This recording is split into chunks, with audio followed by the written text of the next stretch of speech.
Hello? Hello. Hey! Holy crap, it feels like it's been forever.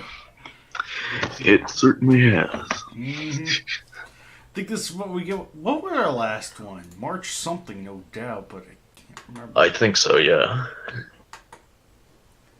Oh, man. Just got through watching a newest episode of Monster Island Buddies. Oh, that was great. Oh, that was great. Yeah. You were masturbating, weren't you? I knew it. I thought so. Also, the Servum were great. Yeah, the servant was freaking like they sent all the Godzillas to the other dimension, and this freaking. It's like how we all left because of the stupid servant, stupid bugs. That's rich. That is.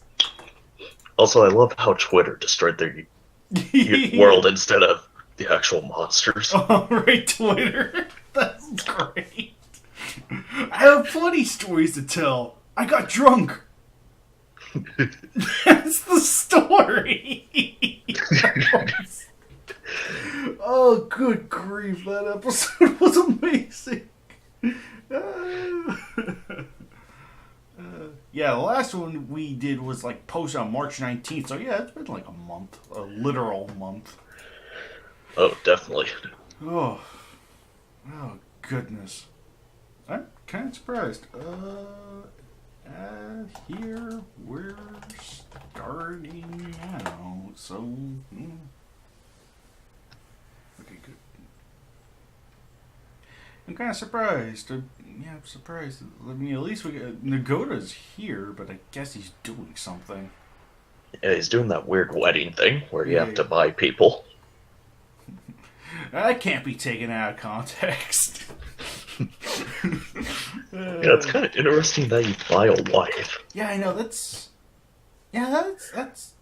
just. Yeah, not trying to knock on other people's cultures. Of course. I just find that kind of weird. Yeah, absolutely. Yeah, I agree. Like, I find that idea very strange. It's like I get it. It's a cultural thing. Like, I'm not ignorant of that, but it's still just like I don't know. It's just weird to me. But I guess that you could summarize most cultures under that. It's just weird to me. Yeah. He has to buy her with Twinkies and snakes.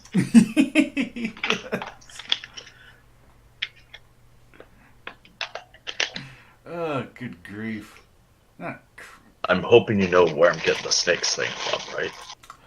I feel like prophecies of Nostradamus? Correct. Alright, nailed it. Yeah, because we gotta fight the mutants over them. Yeah. We're the only 5 people who didn't get mutated. Yeah. Even Greyshaw got mutated. Poor Greyshaw.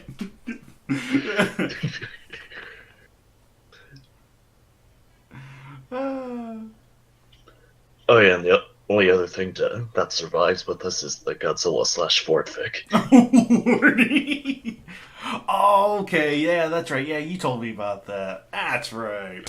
Okay, now I know where that's going. Oh, Lordy, that's gonna be rich.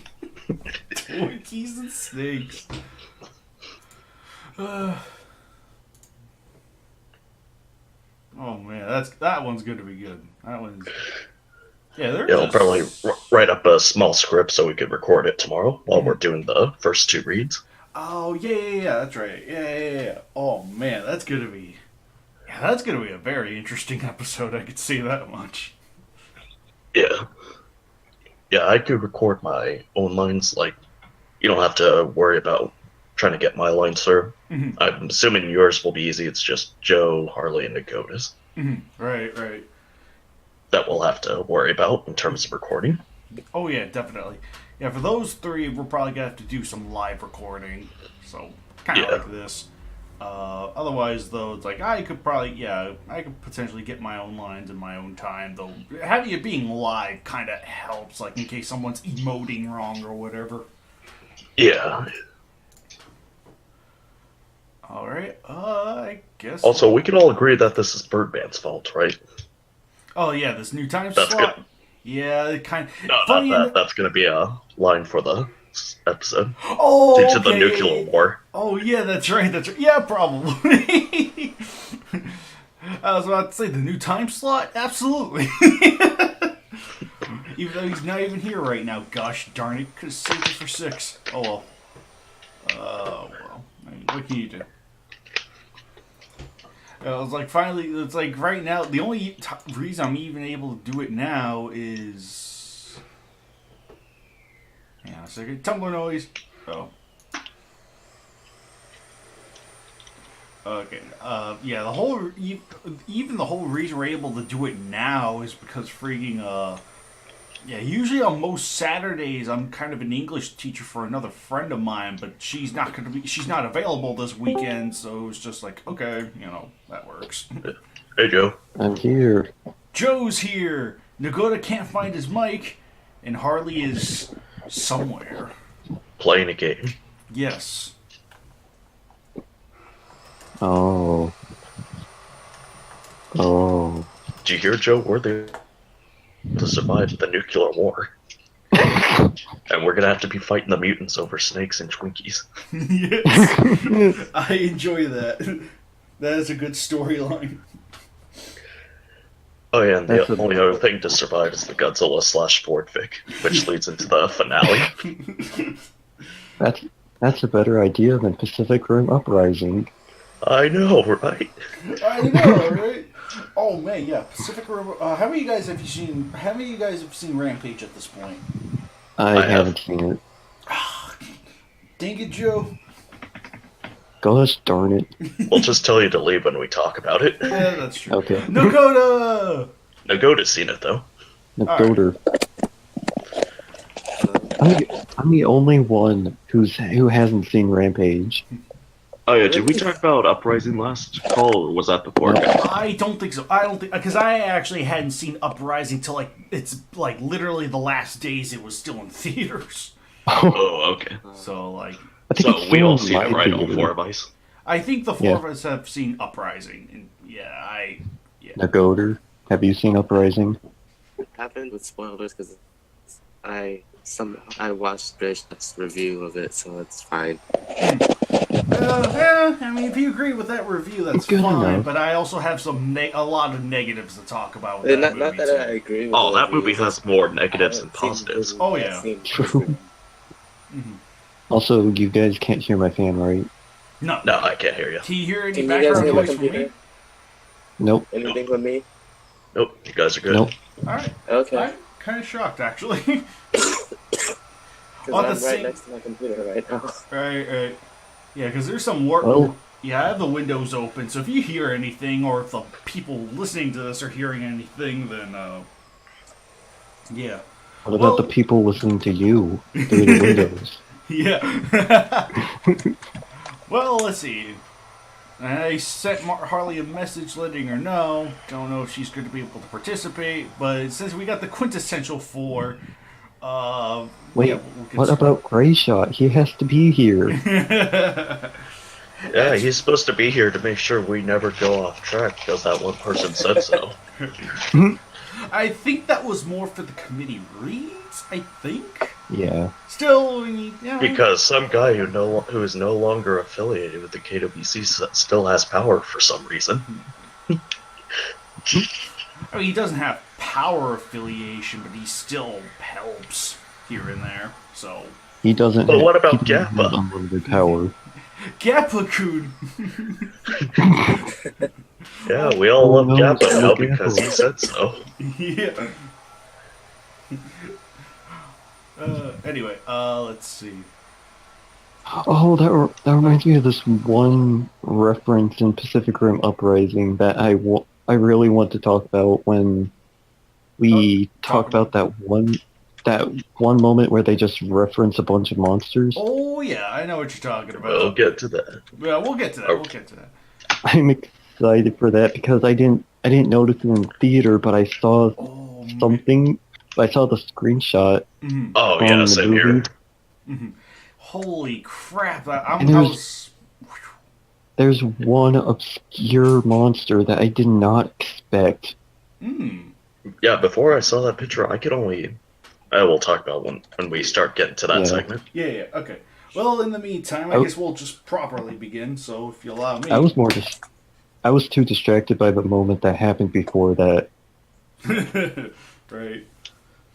Anyway, let's begin. Hello everyone, and welcome to this month's KWCC. It's been a long while, hasn't it? Yes, it has. I am your host, Kaiju, and with me today I have Joe, Nagoda, and Alex. Ugh. Wait, did you say Jagoda? Yeah, Jagoda is another personality of Nagoda, alright? Let's see, I'm trying to... What was the last match we covered? Okay, hang on a second, let me see. The man. We didn't do that King Kong, Varan, and Godzilla Source one. Okay, 223 and 224 are the newest... Yeah, 223 and 224 are the newest KWCs. And I think as far as KWCEs go, yeah, number 16 was the last one. Was there a number 16? KWCE replacing KWC. Yeah, right.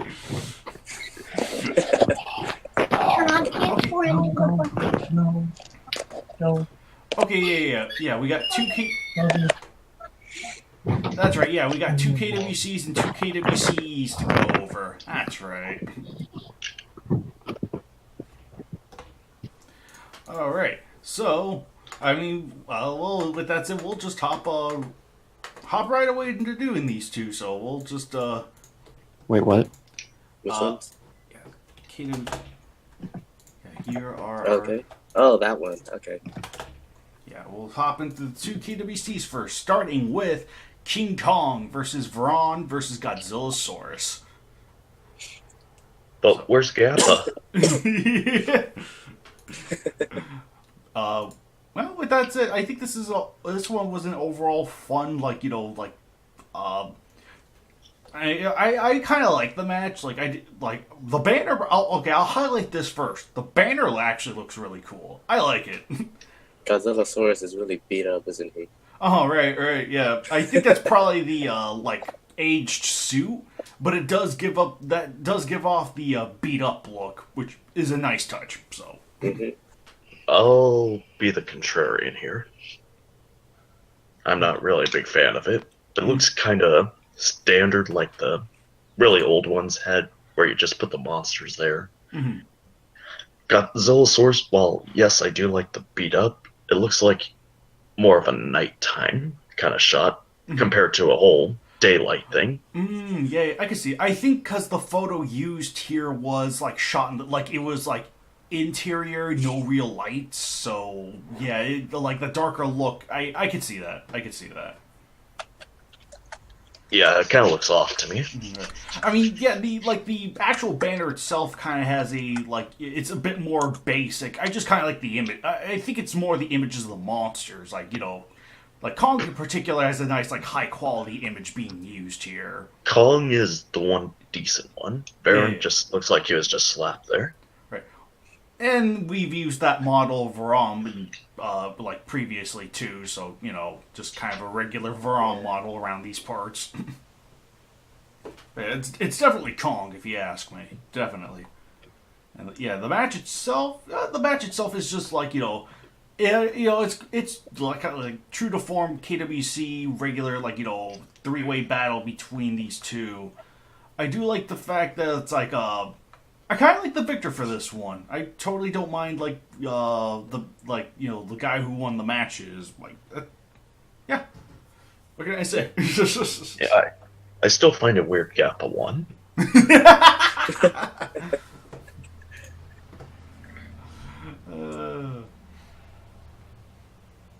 All right, Joe, did you have any thoughts on the match? He said he'll be back. Oh, okay, he'll be back. All right, Nagoda, did you have any thoughts on the match? Well, I'm really quickly looking it over really quick so I can get remember what it was about. Mm-hmm. Well, I like how it starts off with a young native woman who somehow messed up and woke up Vera, and then she ran around, messed up again, ran into hit Godzilla Source in the face, and because of that, King Kong decided, why do you guys keep messing around with all actors, and steps in to go fight. Because that's always how it is for Kong. Some girl messes up with some giant monster like Gorosaurus or a giant T-Rex, and then he has to go in to save them. Right.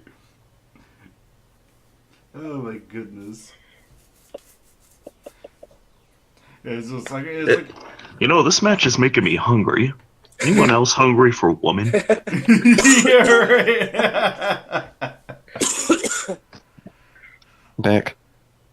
Alright, any additional thoughts, Nagoda? Like, anything else you want to point out, or? Wait, were we already done talking about this match? Almost. No, I'm done talking Gosh about darn it. Alright, Joe, did you have anything to add on to it? Or, any Well, thoughts? first of all, I have issues with the banner. Mm-hmm. King Kong, I think King Kong looks alright. Godzilla Source looks alright. But Godzilla Source doesn't really fit the banner. Yeah, it's like I was saying. Looks like more of he was pulled out of a nighttime shot. Yeah. But Varan looks terrible. Yeah. He just looks like a giant statue. And I get that it's a toy, but It is a statue. it just looks like a big statue that Well, King don't you Kong know, and Joe? Godzilla Source are fighting over. Like the Transformers series, all the Godzilla movies do is promote toys. Especially in the good old times of the 90s, which everyone loves that era. Yeah.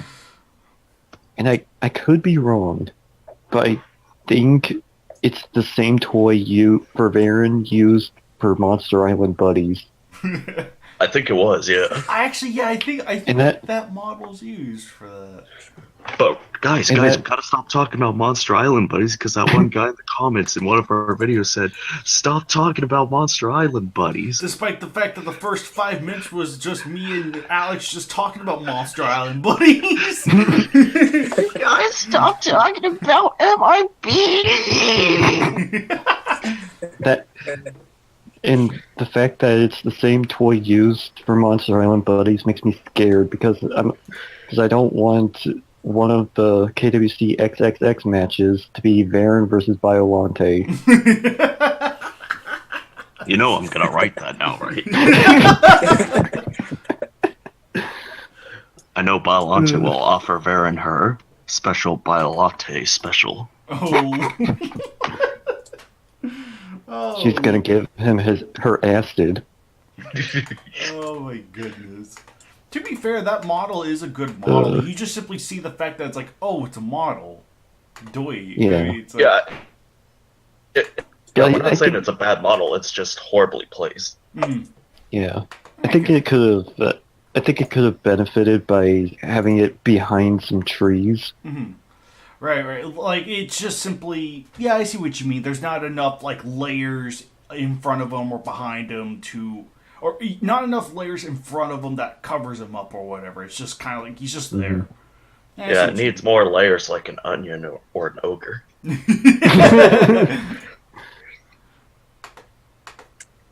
But, to my surprise, I think the- this is the first time we're seeing this Brawn being used in a match. I'm kind of shocked. Like, this particular model. this is the first time in a while that we've seen Varan in general. 218 was the last time we saw him, so... Oh yeah, I forgot about that. How could you? But yeah. And he got his ass kicked here too. Wait, there's a 218?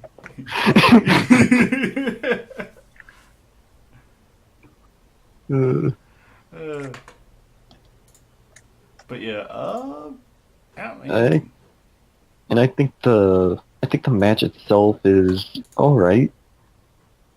It's a standard tooth and claw match, but Is it better than match 91? Oh. Or 90, whichever had the Gore Source versus 90. G Source. That was 90. 90. Well, it's way better than match 90, but then again, every KWC match is better than match 90. So, Joe, are you saying match 90 is the equivalent to Mean Girls, in your opinion? Yes. Yes.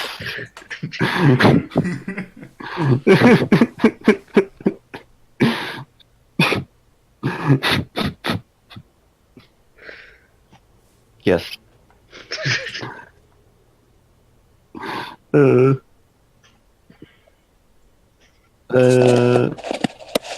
don't really like how King Kong was killed, and it wasn't because of the, well, first of all, spoilers, and if you haven't talked about it,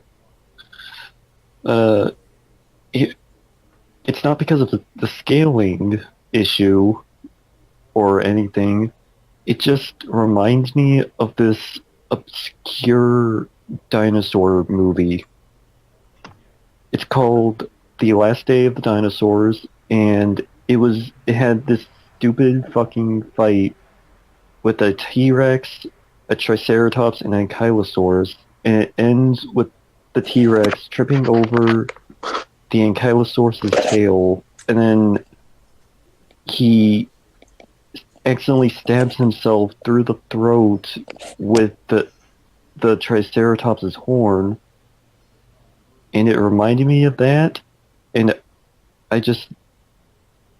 it gave me flashbacks to that. Is that the one where the T-Rex's head blows up? Yes. Oh, okay.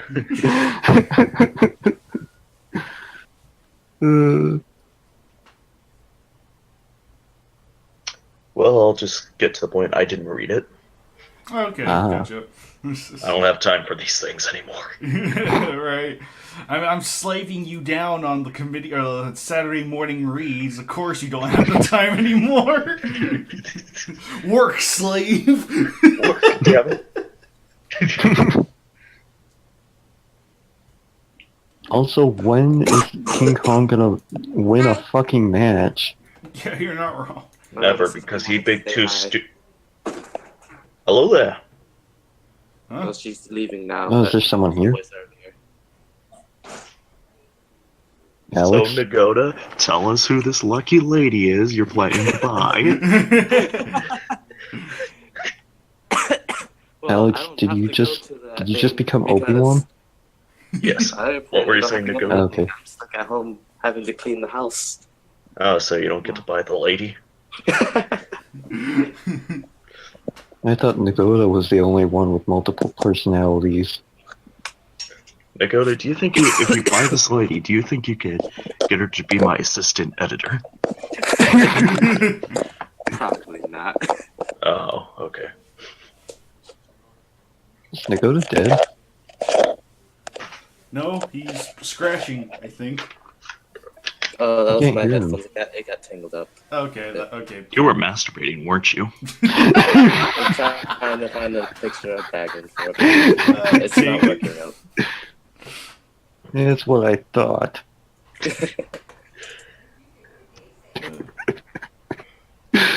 Oh my goodness. Well, yeah, we don't have much to say. I guess the only thing we could reveal now, since Joe stated it, is Godzilla Source's victory was a nice change of pace. So. It's kind of obvious considering who wrote this. Right. Oh. Yeah, you're not. Of course, it's not as bad as that other one. Am I right? PRU.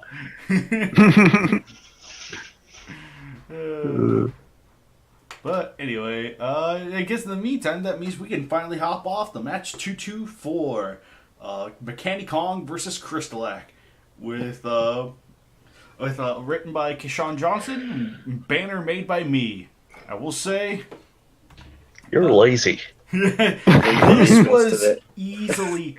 I could say without a doubt, this was easily one of my earlier banners. Easily. This was just...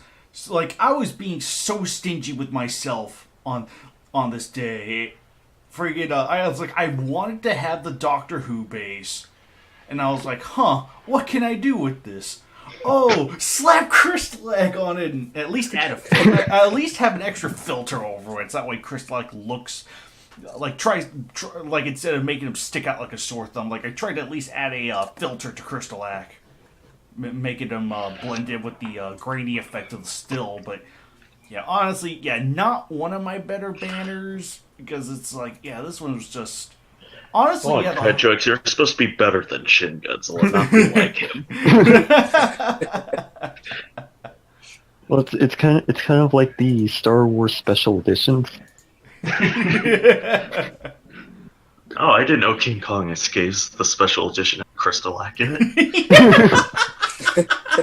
I didn't know that's where Mike Wars got the idea.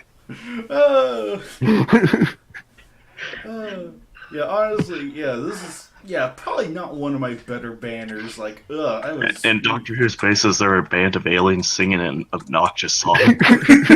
Yeah, right. Yeah, honestly, I really, like, from a banner perspective, I really wish I could have done more with this. Maybe at least have extra crystals just littering the field, at least. Yeah.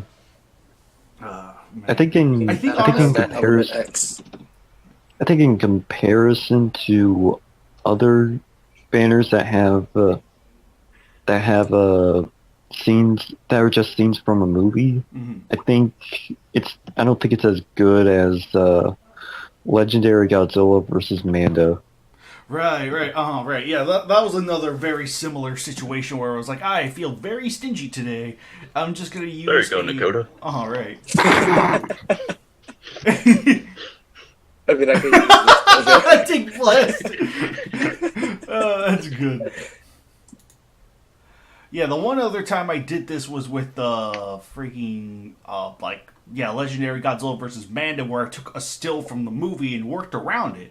I like the way that one came out because it's like, oh yeah, there's a lot more going on. Like there are a lot more layers.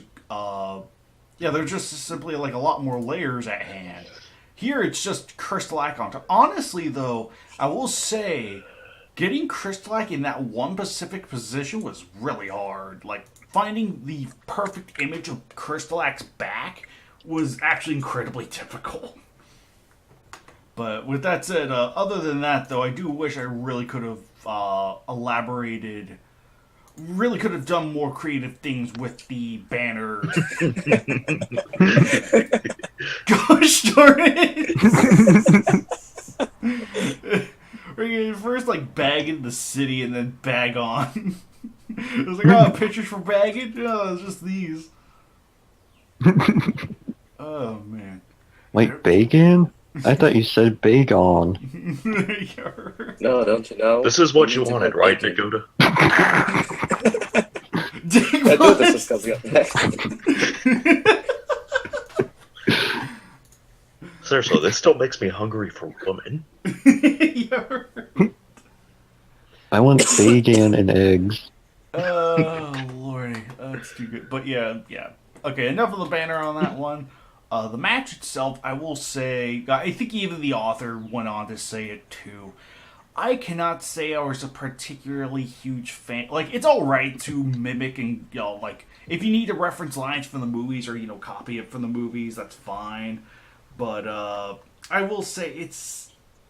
Yeah, I will say, I can't say I'm a particularly big fan of the idea of taking, like, literally copying the lines from the movie and just, I remember, I think I rearranged this one because, like, the lines are still copied from the movie, but I remember when I was looking this over, like, the way it was, like, the actions and the dialogue match the original movie, and I was like, that doesn't work because...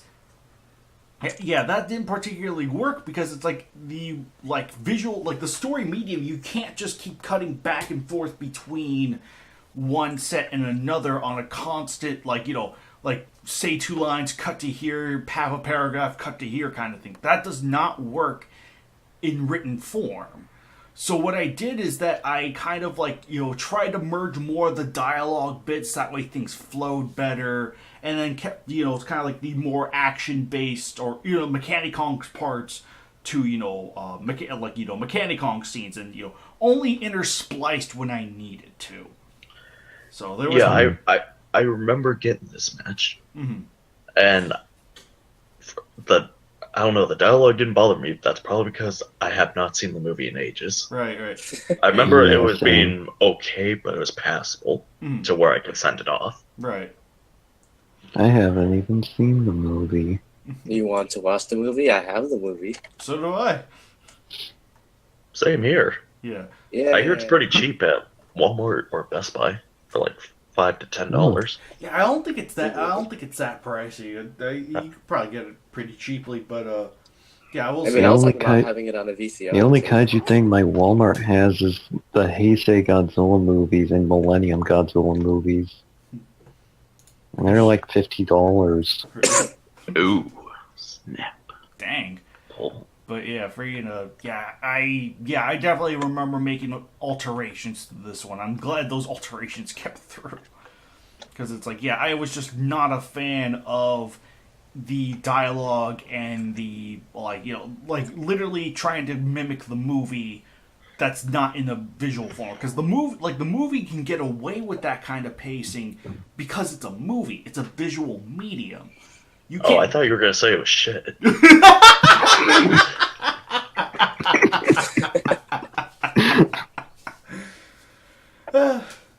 That's still, I suppose, since... Funny enough, I guess since this copied dialogue from the original movie, and I pretty much used a still from the movie, I guess you could say this match overall copied from the movie.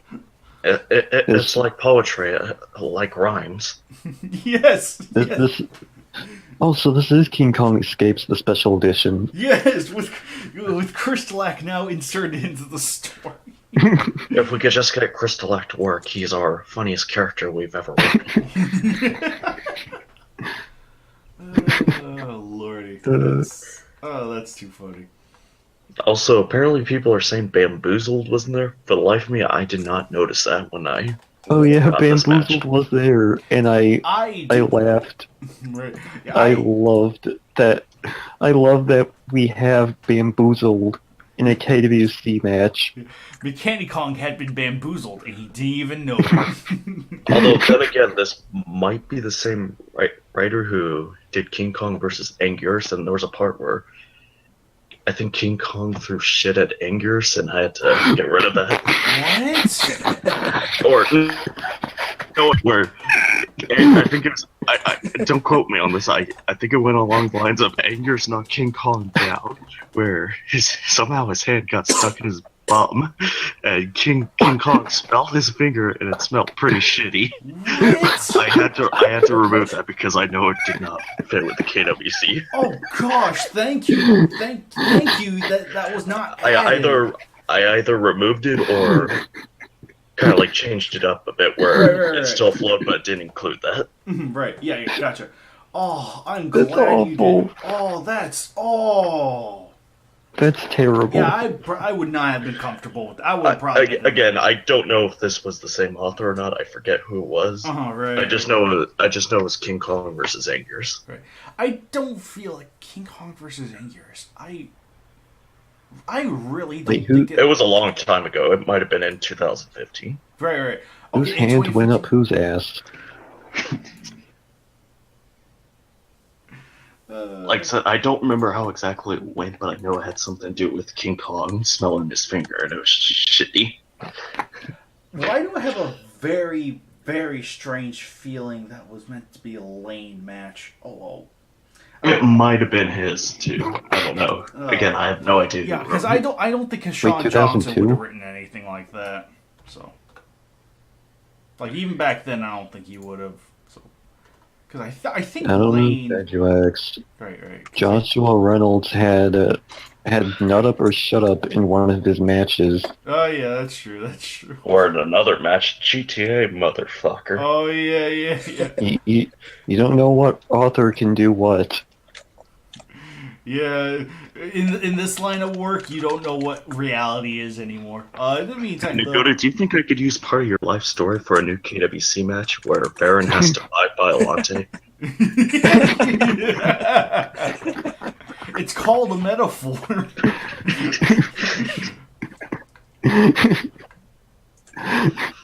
But the Godzilla family doesn't want Biolante to be transferred over to a communist family.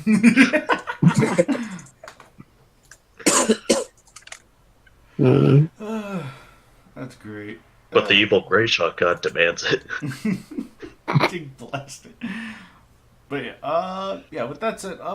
Yeah, other than Stop telling jokes! yeah, onto the match itself. Yeah, other than the taking from the movie for like in terms of dialogue, I think the like when Chris Black does appear and the match does get going, it was like just like decent, even if it is a little bit on the short side. It is still kind of like a just quick, concise match that just has Chris Black taking the victory. Which, thank goodness, that guy hasn't won anything forever. Mm-hmm. I think this is probably his first win. This is the first win in a while, I think. Okay, yeah, 198 was a draw. Yeah. Whoa. Yeah, since 136, so yeah, it's been ages. Oh. Also, match 187, that Monster X ass. Oh, yeah, I forgot about that. Wait, what? 187. Oh, yeah. That monster 187. That Monster X booty. I'll take a slice of that. Take blast at you guys. Hey, you're the one who made it. Yeah, I know. That's my kid for using that. Anyway. Nagoda, are you going to buy him or her? Alright, Joe, did you have any additional thoughts for 224, Mechanic Kong versus Crystalak? I thought it was a fun match. I enjoyed reading it. I like how Crystalak was portrayed. He was... I can't remember any other KWC matches. Oh, right, I remember what Kong's reaction was. It smelled funny. Oh. Okay. Oh. Oh. Anyway. Oh. Oh my goodness. And then I yours ate can't- him out. Wait a minute, wasn't that an archive of your own? Shit, I might have been. Gosh darn it. Yeah, I have no idea. Ugh. And then Kong started singing the DK rap, except it was X-rated. What? What? Okay, anyway, keep it focused, keep it focused. We'll go goofy keep it after. focused. Yep. I can't remember off the top of my head any matches where Crystalak acted more animalistic. Because I think a lot of KWC matches he's just a slave to an alien or a person or Space Godzilla. But here he kind of more acts like his own monster. Like his own character. Right. I like that. Right. Like the fact that it's like it's just Crystalak doing his own thing. He's not like bent to anyone's will or anything. He's just doing his thing. Yeah. I could see how that's just a nice shake up to the usual Crystalak formula. So. Mm-hmm. I liked the fight itself. While it was short, it was fun, and it kept me guessing, and I like that. I like that in a match. All right. Well, good to know. Nagoda, did you have any additional thoughts for 224? Well, Nagoda. the I like about it was how Well, Nagoda's dead.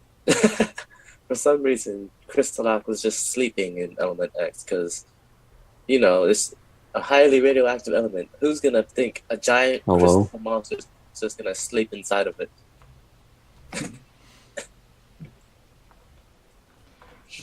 Right. Wait, can you guys hear Nagoda? I mean, Somewhat. I could hear him very briefly, but Yeah, I can't hear him at all. How about now? Okay, I can hear you now.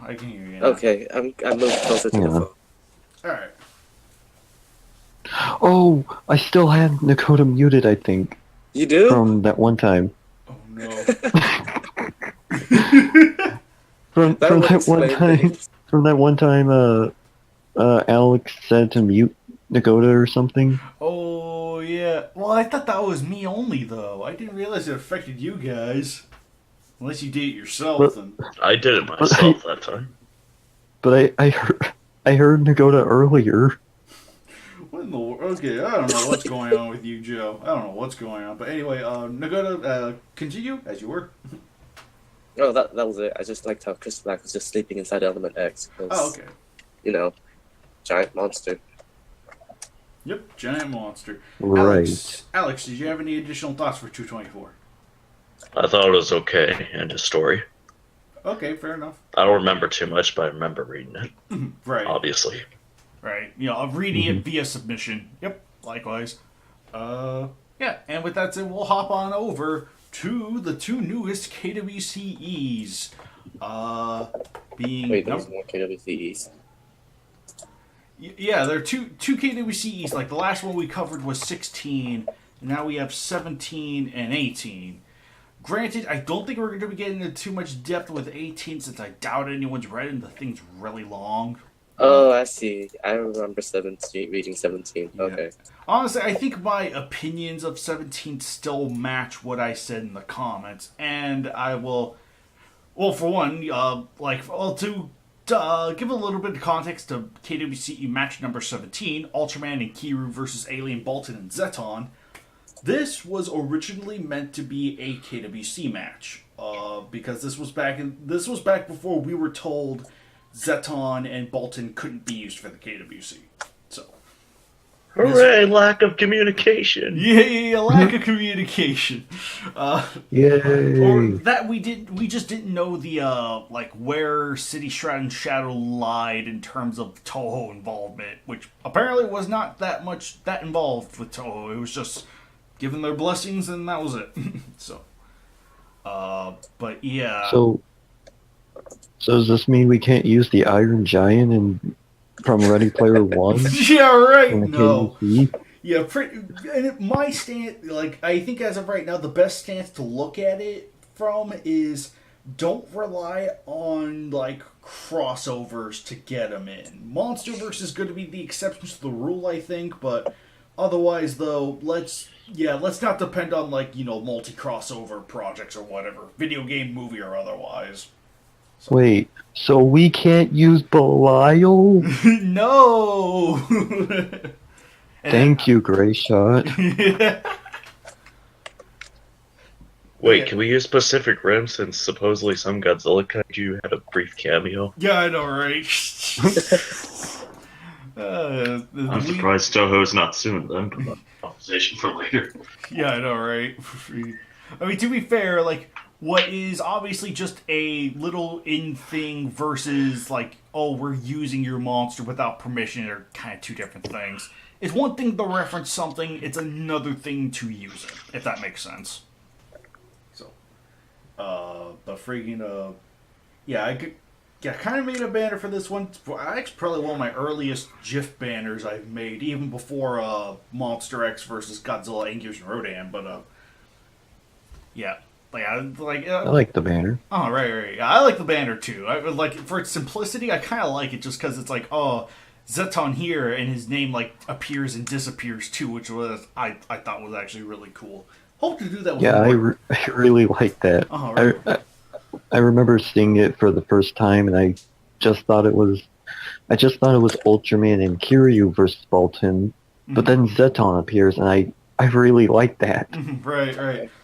I thought that was really cool. I'm hoping if we get another teleporting monster in there, I really hope to do this effect again because gosh, I kind of miss I want to take advantage of that somehow in the future. I know Ultraman could teleport, so maybe I could use it with him. But yeah, let's see, where was I? Oh yeah, that's right. Yeah, this match was originally a KWC match that was meant for the site. And yeah, I was like, back in the day, my stance on the match was a lot more lax. But now that I had the chance to, like, you know, kind of went over it briefly, at the very least, what I could just give was my honest opinion about it, looking at it now. And I think even, I typed in my comments and, typed in the comments and I gave my thoughts on it. And I think it is still very much the same when I say this, so I unfortunately can't say I like this one as much as I used to. Don't get me wrong, I think the fighting is easily the best highlight of it, especially with how Ultraman is finished off. But I think to put the combatants, I think it puts the combatants' abilities to good use. But the dialogue for this one is just not that great. Find it to be rather cringy now looking back at it with a fresh set of eyes.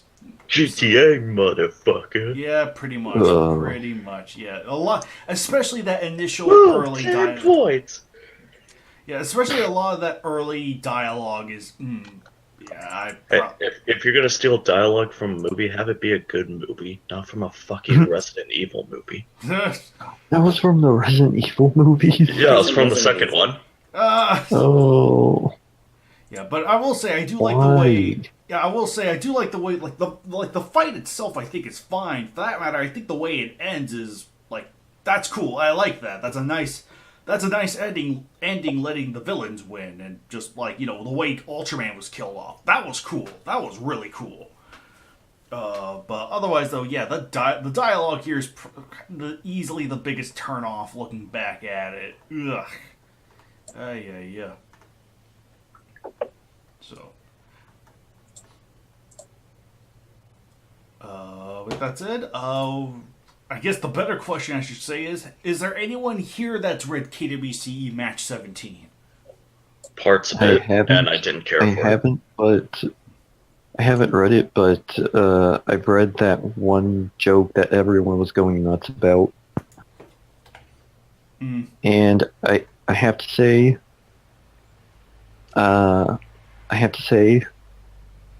that Nut Up or Shut Up from Match 202 has been dethroned as the worst line, as the worst written thing in the KWC, in anything KWC related. And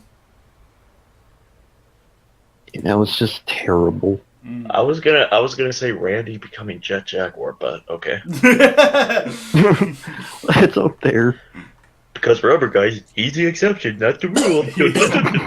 Even though he has no control. Thanks a lot, evil overlord. Yeah. But yeah, I guess. Okay, so you guys just kind of read a bit of it, didn't care, left. Yeah, I didn't care for it. Yeah. Right. Then again, I'm not really a fan of, except for one of their matches. Mm-hmm. Right. Yeah. Other than that, though, yeah. Nagoda, what did you think? Oh yeah. What did you think of it, Nagoda? It was okay, I guess. I mean, considering I actually read it, it was kind of a bit weird. The Absolute Zero Cannon still misses, though, so that's fun. Well, it hits the wrong guy, but still, yeah. That's about all I have to say. Man. Well, yeah, but that's it. Yeah, probably the best part of it is the banner I made for it. I think that can go without saying. Yep. So, I was half tempted to change it, but then I was also like, this was the version I was going to let pass, so let it be. So, I was half tempted to change it when I was looking back over it, but it was also, I had to think, this is what I let pass back in the day. It's like, you kind of have to show it how it, obviously how times change, so. Mm-hmm.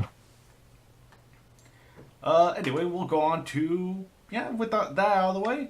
Is there anyone here who's read KWCE number 18? I haven't read it, but I feel like I should read it just for the pure fact that Manila's in there. Is he? Yeah, he's in there. Yeah, Manila's in the match. Oh, then remind me to read that later. Yeah, definitely. Yeah, Manila's got some pretty, he's got a pretty solid, fun part. Like, this is, like, Does Manila kill anyone? Oh, man, I know he gets into a fight with one of the Rampage dudes. I know that. I believe memory serving. Oh, man. Why haven't I read this match then? Yeah. Oh, man. Yeah, it's pretty good. It's, it's a fun, like, long match that I don't feel like carried itself out for too long. Like, considering the match is like 10,000 words long, I don't think it didn't feel like it dragged too much. But there are, like, there's a lot of, like, kind of setting up at play. So if you see other monsters being referenced, that's just what's going on. They're just referenced. But yeah, KWC. So it's like the Amazing Spider-Man 2. Yes. Call it a hunch. Except this might get a sequel. Call it a hunch, but I think you posted for Rampage, the movie. Yes. Nah. Actually, yeah, this was actually one Soul Godzilla asked, like, hey, do you think you could post this for, like the 13th that nothing's taken? I was like, yeah, sure, whatever. It's like there was nothing set here for the Rampage movie, so it's just like there was no KWCE set for the Rampage movies release, so they were like, hey, could you, post this on the 13th to commemorate the movie? I was like, yeah, sure. Kaiju X, you should have just posted the Attack on Titan match. Yeah, right. I should have reposted the Attack on Titan match. If people ask why you posted it again, just say, sorry, this match was so good, I forgot I posted it again. No, do a double feature with that and Godzilla vs. Rampage. Oh, lordy. That'd be great. That'd be great. Can we have Godzilla vs. Rampage as canon to the KWC? Sure. I don't think we want to kill anyone, JVZ. Oh. Also, I'm stealing Curtis, David, Gideon, and Computer from that guy. It's been 18 years. I don't think he'll care if I take him. I don't think he'd care either. Oh, that was too good. Yeah, KWC number 18. I forgot to say title is Godzilla Showa 75, Baragon Showa, Gore Source, and Manila Showa versus George, Lizzie, and Ralph. So that's why we're having Rampage stuff. Yeah, it's like, I guess it's the only guy who obviously had to read it for obvious reasons, because good grief, there are a lot of edits I had to make for this one. It is like, it's what you would expect. I don't think it's as well set up if you wanted to compare it to the Attack on Titan versus Rampage one. Like, I don't think it's as well set up as that one, just by comparison. But I think it is just, it does set up a lot of things, and, there are reasons why monsters are there. Like, there are reasons why the monsters are there. And there are certain ramifications of, Minya's going free, Godzilla's coming kind of thing, or whatever, so... Otherwise, though, it is... Minya is just... Oh, man, yeah, his part was pretty good. So, if you guys want to reach the match for yourself, go right on ahead. Can I just skip to the Manila part? Just Control F, put in Manila, and then just read from there. I only read KWCs for the plot. Yeah. By plot, I mean Manila. I only read them at whether or not I'm miserable. Can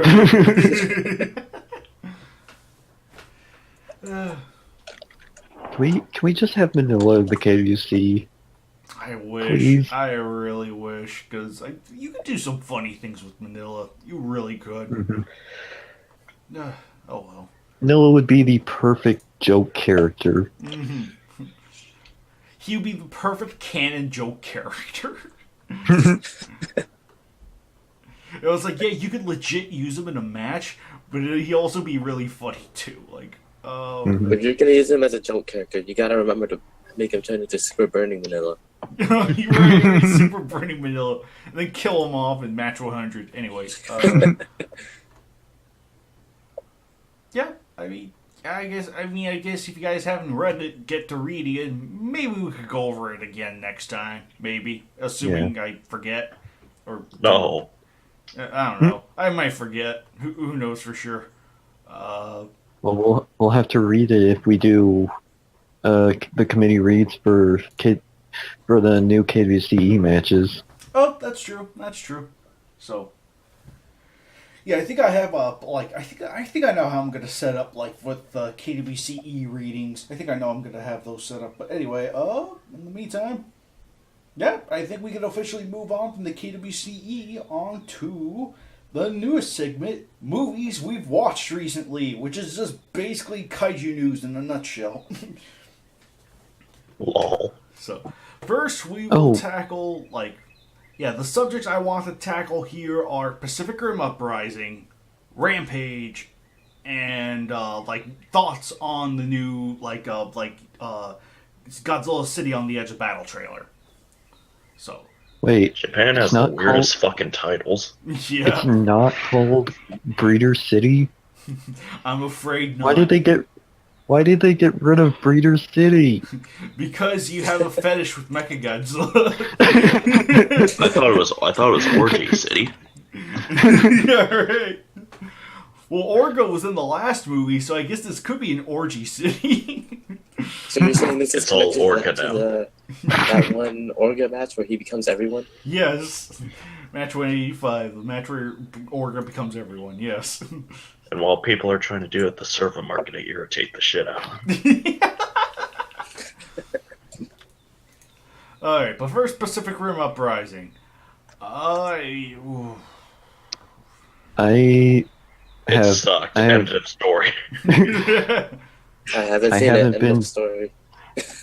I haven't been more disappointed in something since my son. Or At least the it Last wasn't Jedi. Or Shin Godzilla. Wait, I haven't been more disappointed in something since Alien Covenant. And I haven't been more disappointed in something since Shin Godzilla. And I haven't been more disappointed from that since Batman v Superman. And since the KWC.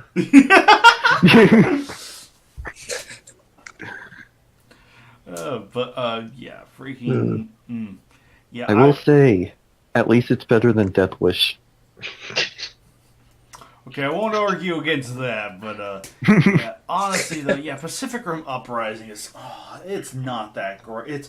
It's too half-hearted. That's its biggest problem right there. It was obviously not made with the same sort of love and attention and passion as the first Pacific Rim.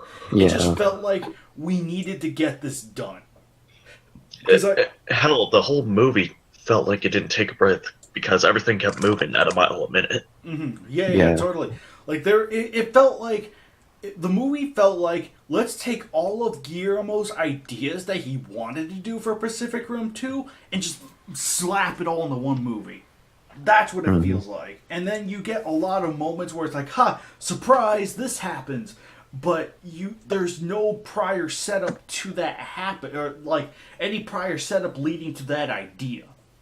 And it's like, okay, that happened, and it's like and some of the characters' deaths are just that was the only thing I will say that makes a little bit of sense since you want to continue the story Pacific Rim. If you want to continue that story, I will say the villain for the movie makes some sense.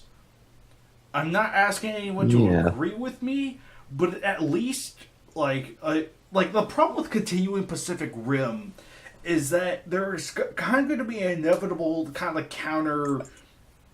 There's inevitably going to be an element of counter theming to the original. Like the original Pacific Rim was about mankind standing up and rising against overcoming the greater threat together. That was the whole theme of the original movie.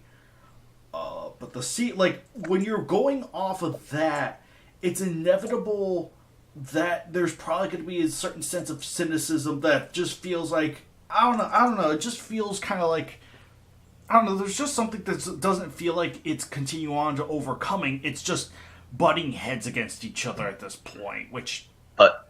Yeah, admittedly, I kind of like that idea. I love the whole rogue Jaeger idea. Oh, yeah, where people absolutely. building their own Jaegers. Yeah, definitely. Trying to survive in this new world. Mm-hmm. Because Yeah, it's like Jake said, some of the cities haven't even recovered, and people are just trying to survive. I which I agree. think that was a great idea. Yeah, absolutely. Yeah, this movie has great ideas, and if you want, I'll say this: I even like the first act of this movie. I thought that was the first act. I thought was pretty good because it showed us a different side to this universe. It gave us some good world building. Oh yeah, absolutely. Yeah, the first act was actually really solid. I'd say things start going downhill once Obsidian Fury goes down.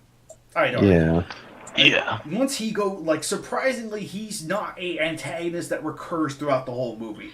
He is really... Even though the trailers suggested otherwise. Right.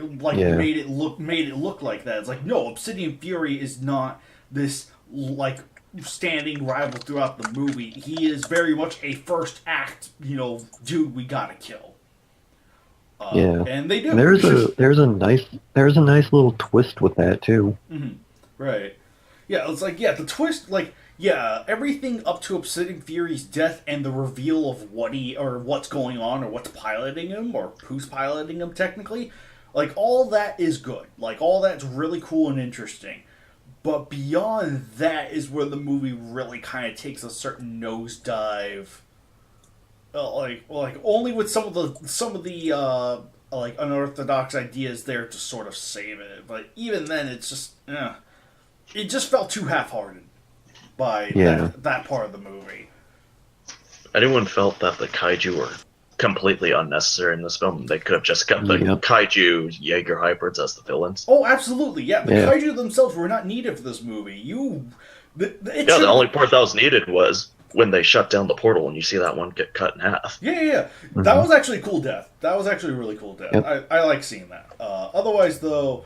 Yeah, honestly, you really did not need the kaiju for this movie. It's like, oh, but what about the mega kaiju? It's like, no, the kaiju themselves do not need to be here because you're pretty much retreading old ground again. The three kaiju in that movie sucked. Yeah, they're not They sucked so much, they became one big suck.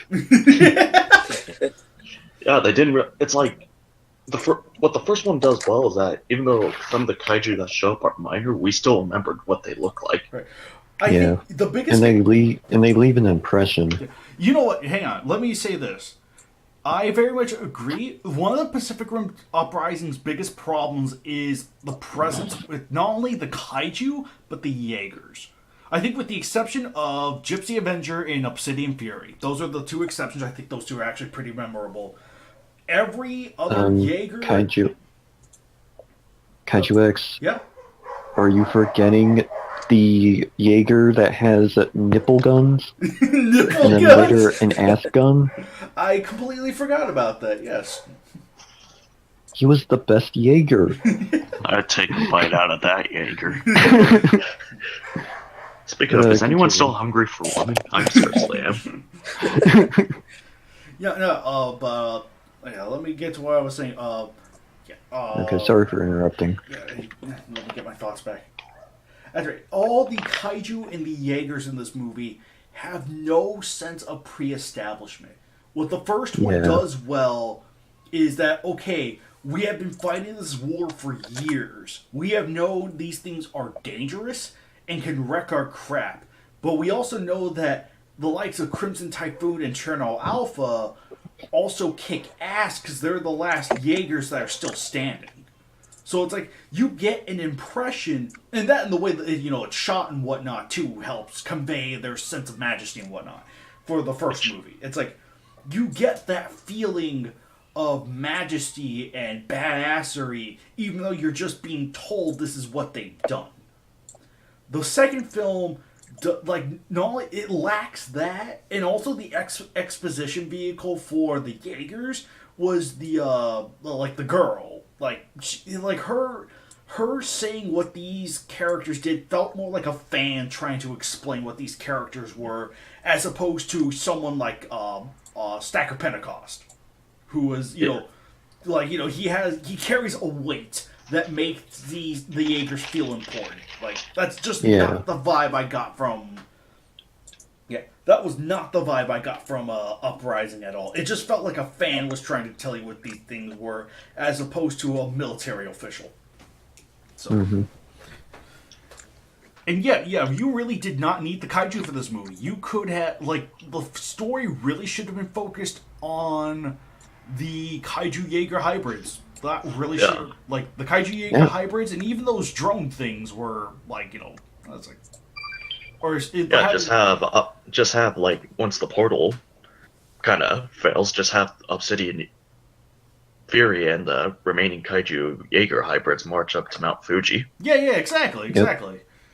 Yeah. And that's where the 4 Jaegers make the final stand. Mm-hmm. Yeah, exactly. That's really what you could have done. Then maybe all the kaiju Jaeger hybrids combine, and that's where you get the Mega Kaiju. Yeah, right. No, that's where you get a Transformers combiner. Yeah! No, this is where you get the organic version of Megazord, anyway. They all just combine with the Obsidian Fury. Yeah. But even that, you don't really need it. You just... Yeah, Obsidian Fury had the potential to carry this movie, but they just didn't let him, which is a darn shame. Also, this movie has a lot of questionable acts. If Newt was the only one on the whole kaiju thing, how the hell did he build Obsidian Fury in secret? Mm-hmm. Right. Yeah, it definitely leads to some very questionable plot points. Is like, how was he able to build Obsidian Fury in such secrecy and how was he able to implant the kaiju brains in all the other drones? Yeah, exactly. Yeah, it's like, how did Zhao, I think her name was, the character, how did they not notice that? Also, why build drones when you clearly see that Leatherback was able to EMP a Jaeger? Hell, it's like they didn't even forget. It's not like, the makers of the film didn't forget about it, because he was shown at the opening of the film. Mm-hmm. Right. Yeah. So there's no way they could have forgotten about Leatherback and what he did. Right. I get the idea of wanting to make non-piloted Jaegers. I get the idea, but when you got things like Leatherback that could EMP, it just seems like a weird step back when you're trying to unless they have specific wires that can counter EMPs, which I think is a thing. Or hell, have a nuclear-powered Jaeger as a backup. Yeah, totally. Mm-hmm. So, in case something happens to the electronic one, they could just have the radioactive one, fix it up real quick. Yep, totally. Yep. Something like that. I'm just guessing that the drones are used to be more safe than regular Jaegers. Mm-hmm. Right. Because you don't have to have pilots go in there. You can just have them in a base. Well, right. We get that idea. That's the idea they make clear with, drones replacing manual Jaegers. It's just that, again, drones are more digital. What happens if something like Leatherback appears again? It just shuts them all off.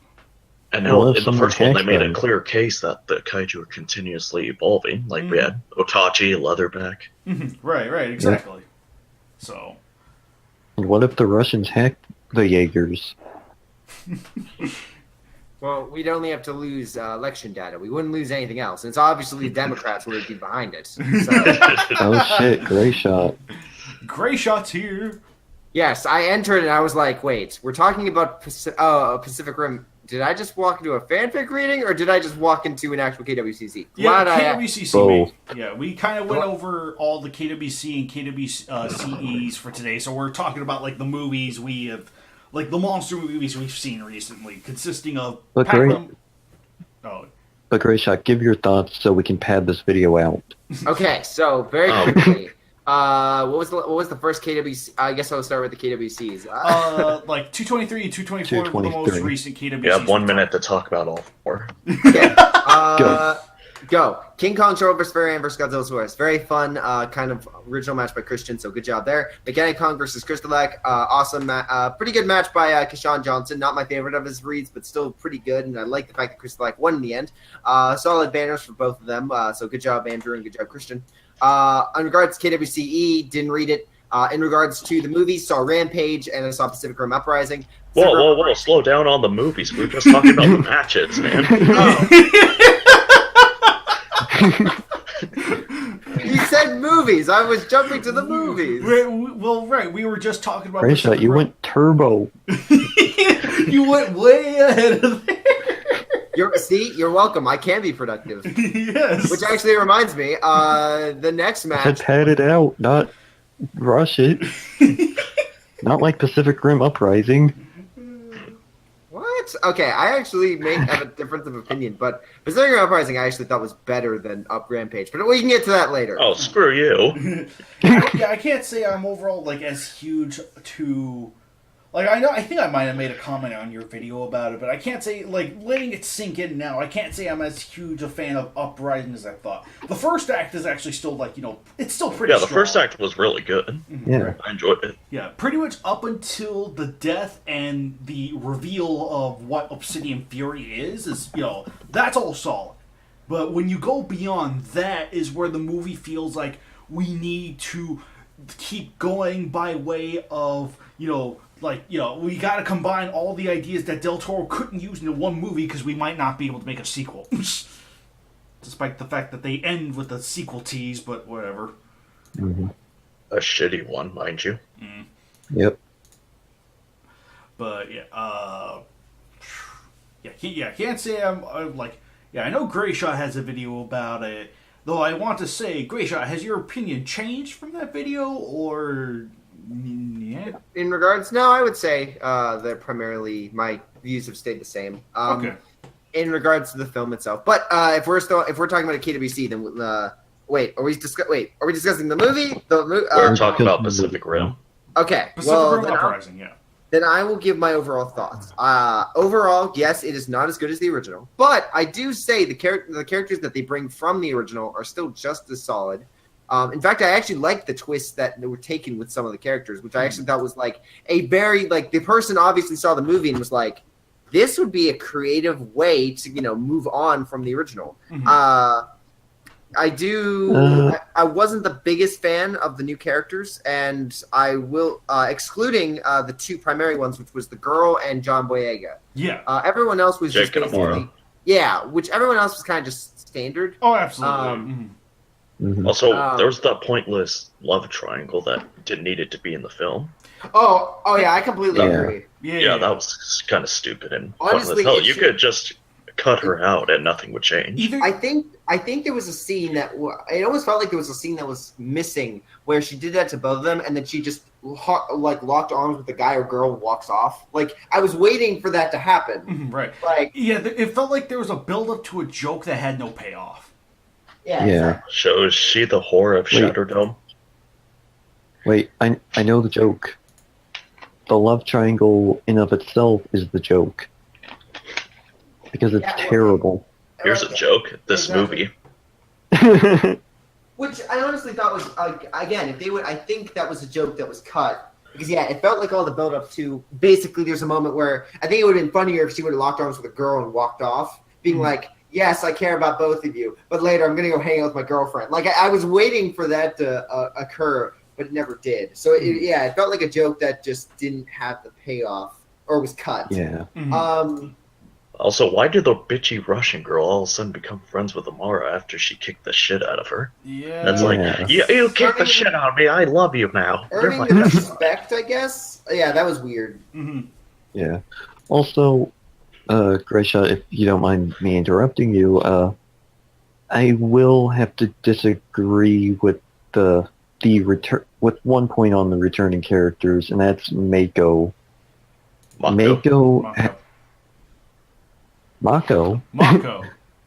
Mako just has... I don't think she really has anything to do. Like, she's not given anything to do. Except we're just going to kill you off so we can motivate Jake into taking this seriously. Even though we Yeah. could have done this in a different way. Totally, I agree. Yeah. I really wanted to They could- see. They could have done what Star Wars: The Last Jedi did with Leia, Yeah. Yeah, really. Yeah, except for that stupid moment right. where she flies in space. Oh. Yeah, just have her get wounded instead. There was no point in killing her off. Yeah, totally. Or have totally. her be the CEO.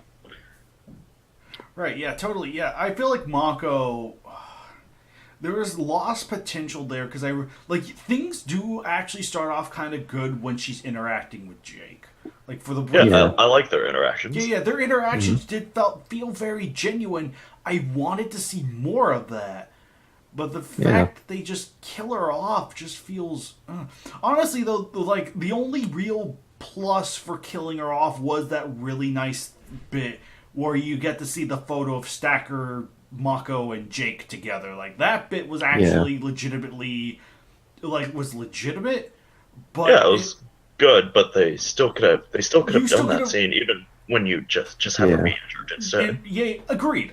Yeah, you could have just worked around it, keep her alive, just have her be injured or something. Yeah, you could have like worked around it, have her be injured, and pretty much be out of commission for most of the movie. Like you really didn't need to kill her off. Like it did. Yeah. And if you want to, I'm gonna just and if- jump in here. Oh, sorry. No. QZ finished.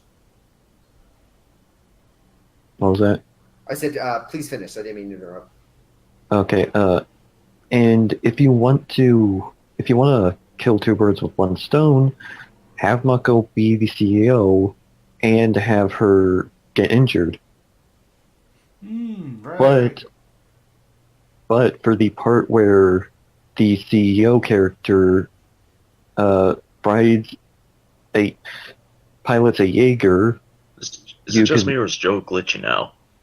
am I glitching out? Not that bad on my end, but Gosh darn it. yeah, go ahead, Joe.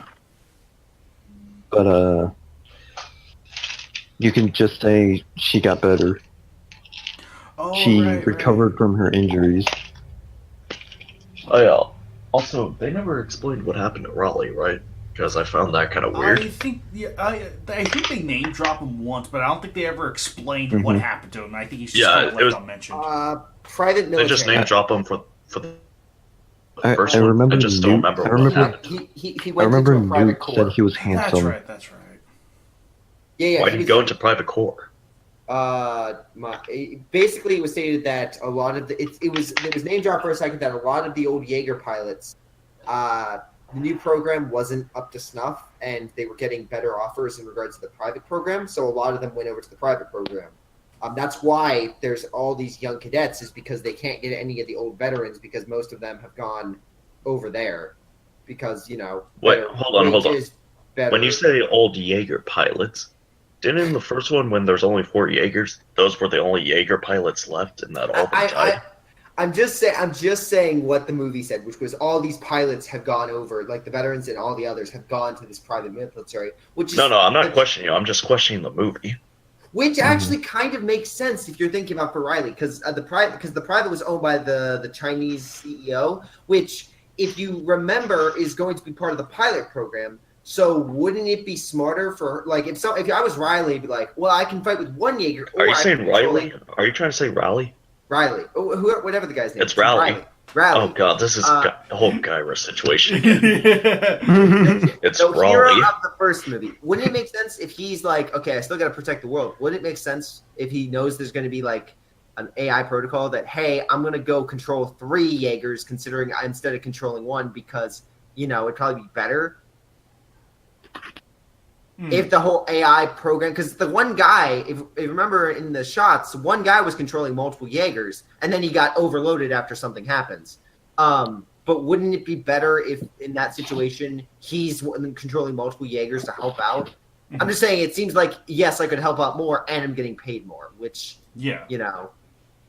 it would afflict his ego and his, wanting to help at the same time. Hooray, you forgot about the EMP from Leatherback. I see what you're going for. I see what Yeah, you're yeah, I get it. But yeah, this film has Also, here's another question. Why is this film called Uprising when no one really does any uprising? Uh-huh. Hell, you have that quick scene with the kaiju cultists. Have Newt recruit them into sabotage and everything. Oh, right. I think they picked Uprising because it sounded cool. Probably. Like Probably, Alien yeah. versus Predator Requiem. I think it was mainly because of the central antagonist rising Yeah, but from an uprising from within their ranks. I know that, but Hmm. here's the thing: you kind of have the whole world is set up like there's all these rogue Jaegers, and there's still a kaiju cultist, and you have Newt. Why not have all of them kind of like attack each other, or basically Newt maybe manipulate all these rogue Jaeger pilots to try to survive and gain wealth while he has the kaiju cultists. Didn't they make known in the film that that was that when Obsidian Fury came up, they were like, we've never seen a rogue Jaeger like this before? Like, I'm pretty sure that most of them were like tiny Jaegers, like. Yeah, but Right. what I'm saying is that if you have enough of these rogue Jaegers, you could have created some chaos because how November Ajax was responding. So maybe distract all the Jaegers and that's when you can have the kaiju cultists and Newt do the actual uprising. Mm-hmm. Right. Yeah, I didn't feel like there was too much of an I feel like if you wanted the heroes to be uprise against something, I felt like the kaiju should have the Antiverse dude should have conquered the world. Yeah. As weird as that sounds, like that title only makes sense if either it's like there's a bit, I guess you could say, that Newt, being the antagonist and whatnot's technically, uprising in the ranks sort of thing. But I just felt like it didn't feel like it was you could have called it a different title and, could have gotten the same results. Yeah. Sense, considering he was the only one to, do all this stuff. Like I said, it would have made more sense if he recruited these kaiju cultists as, Right. people who are undercovering for the job, just so the plan would make more sense or be logical. Right. Yeah, recruiting kaiju cultists and recruiting the independent little people like Amara who are creating their own Jaegers Yeah, just manipulate them into doing stuff that you would think they would be doing for their own gain, and that's what you the actual Jaeger pilots. Mm-hmm. Right, exactly, something like that. See, why didn't I write this film? We should write this film. I would counter with the whole fact of even though that uprising name. I mean, we've had bad names before, but I think this movie is just, and I think this is because everyone likes the original. This movie is getting really hit on, nitpick to hell, which I don't think is a fair justment because No, we're saying because we are saying there's actual stuff to talk about, like Newt's plan, how he didn't get caught. Well, the uprising title doesn't really make too much sense. We're not nitpicking the shit out of other small stuff. We're just talking about stuff that doesn't really make sense. Right, that either doesn't make sense or doesn't have as much of an impact as you think the name would imply. And the kaiju have no point. Well, no, the kaiju were the point. They were stopped though. That was the whole point where the kaiju all come out of these that multiple tears would occur because the whole point of the original was one tear could only let so many kaiju out at a certain point.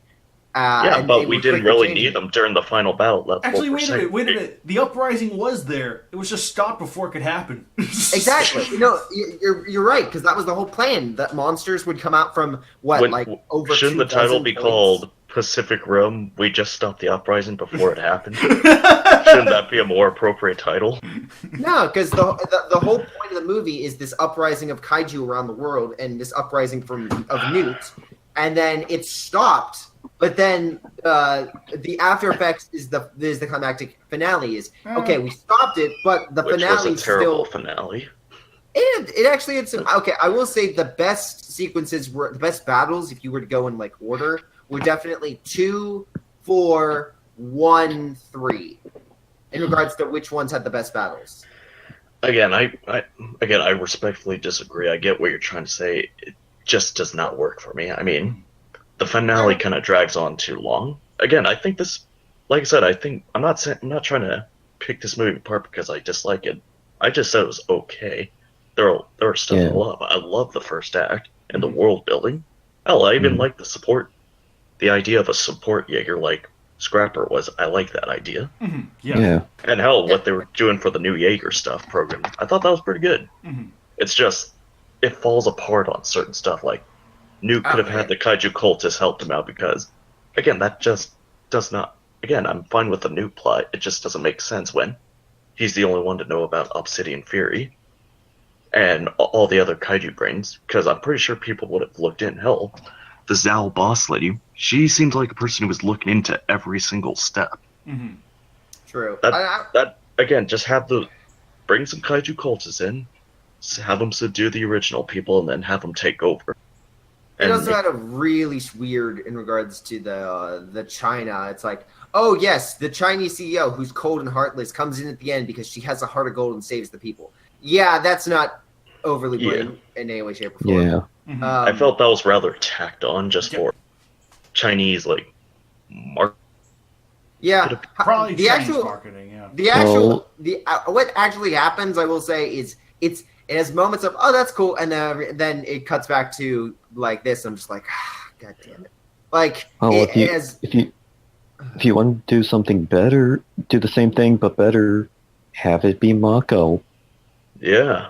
Okay, I'm gonna come out with a really. I'm gonna honestly say I think Mako's death was completely overhyped and over. I think it's over criticized in a lot of regards because, to be honest, she wasn't yes, she was a major part of the first film, but her story was complete with the first film. Like in this movie, she really, she's just a character. Like her death, I honestly was like, fine, because this isn't her story. This is her brother's story. And no, we agree with that. We're just saying that it was kind of pointless to kill her off when you could have just kept her. No, because her getting injured didn't spark her brother to come back in the first movie, using the second movie's plot.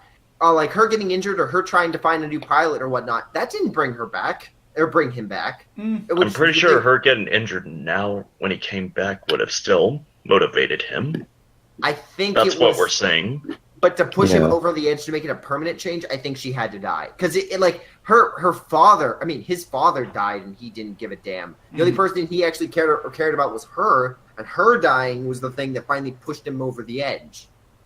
So I will say that I think I completely understand the movie of killing her because she really didn't have a point in this movie. She was just another pilot. And I think that was also another thing stressed in the first one was she honestly wasn't that special in the first movie in regards to, she literally, other than for my father part of the sword, and yes, she reports Riley, she's basically only there to be Riley's pilot. And yes, she has a cool moment. Riley, whatever. Rachel, if you do that again, I'm going to... It doesn't matter. The whole, you guys whole nitpicking part, way too much. We're not really nitpicking. We're just saying that it didn't really feel all that agree with it. Again, nitpicking is like saying, "Oh, that Jaeger should be green instead of blue." God damn it! Right. Yeah, the movie itself just feels kind of, I don't know. It just felt half-hearted for the most part. Yeah. Again, first act is great, and then it just kind of falls apart. For me, I would give it, the first Pacific Rim is an 8 out of 10. I'd give this a strong 6 because it's a fun action and some good characters from the original. The new ones aren't great, but the action's also pretty good. In most I will say, in Uprising's defense, I did like Herman a lot more in this one. Mm-hmm. Oh, absolutely. Yeah. Herman was a lot more fun in this one. I like Jake. I actually personally I prefer Jake over Raleigh. I thought they were about the same for me. They were both pretty good. All right. I think him being portrayed by John Boyega helps. He's a good choice. Mm-hmm. Yep. So, again, I think this movie has some problems. It has, like Kaiju X said, it has a lot of great ideas. Hell, even execute some of them pretty well. It's just, I think they were just trying to throw everything at once, and the pacing issues. Mm-hmm. Right. Yeah. Right. So that's basically. And remember, kids, it's Raleigh, not Riley. Apparently, Greyshot didn't watch the movie. No, I did. It just wasn't a really good character. He was just kind of meh. Out of all the other side characters in he was the weakest of all the characters. Also, we can all agree that. How many people would care if I said Aaron Johnson's Taylor from Godzilla if I mispronounced his name? Not a single person. I don't think you. Well, how do you mispronounce Ford? Ford. Also, No, I know how to bridge. It's Fjord. because remember, guys, we hate Ford, but we love the Shin Godzilla cast. Yes. Because God, they're totally what? different. No, Shin Godzilla had a horrible cast. No, I'm mocking the fans. Oh, I'm okay. mocking the fans. I thought you Because were that's an being argument you serious. tend to see, because people say, oh, we hate the cast of 2014, but we love the cast of Shin. They were so great. But, oh yeah, going back to Pacific Rim for me, anyone pissed off that the Bulldog from the first movie wasn't the main villain of Uprising? Oh, I was pissed. That's what brought this movie down. Yeah, he should have been the main villain. Yeah, He should. When the three kaiju combine, they should have made the bulldog.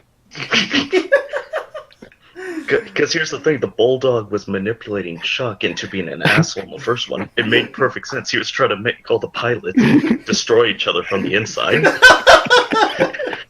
And that's why the dog should have returned in the second one. Because unlike New, it would have been actually plausible for him to be the only one to know about Obsidian Fury and the Kaiju Jaeger hybrids.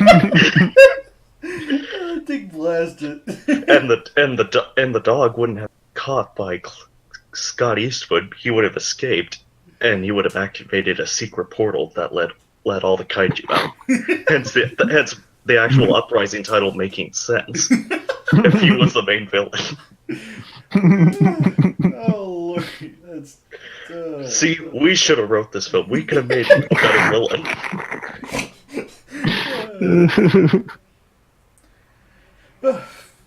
Oh shoot. I guess with that, so we could probably hop on over from Pacific. All in all, I think we could all agree that while Pacific Rim Uprising wasn't horrible, it just could have been a lot better. Yeah, that's very much my mindset of the movie. It's not a horrible movie by any means. If you like it, that's fine. I have no problem with people liking this movie. Yeah. But it's just not. It Oh, could have wait. been so much more. One more thing. The Easter eggs with the Godzilla stuff. Oh, yes! That's right. Yeah, here, I found a picture for it. Right. Yeah, that thing is friggin' jacked with Easter eggs. Holy crap! That one scene where they show all the kaiju heads.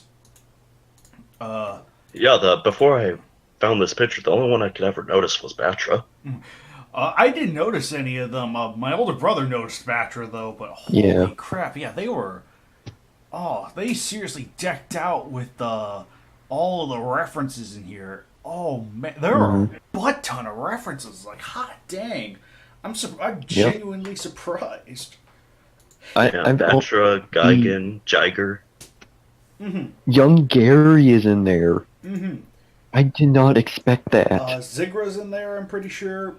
Slider and Zilla. Baron, Baragon, Gamera. Well, no, we're not counting. Is that Baragon or Baragon? No, I'm just saying the ones with the. I was just saying it has a cool design. Oh, right. I think I said Giron. Yeah, I think Giron's in there. Yeah, Garen's in there. Gigan, Gamera, Brawn, Jiger, Yongari, Shrek. Muto. Wait, where do you see Muto? Oh, I see it now. Yeah, right down there. Right down there.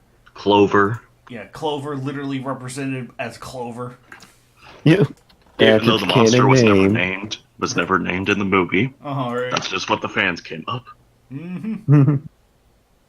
It's canon now. Yes.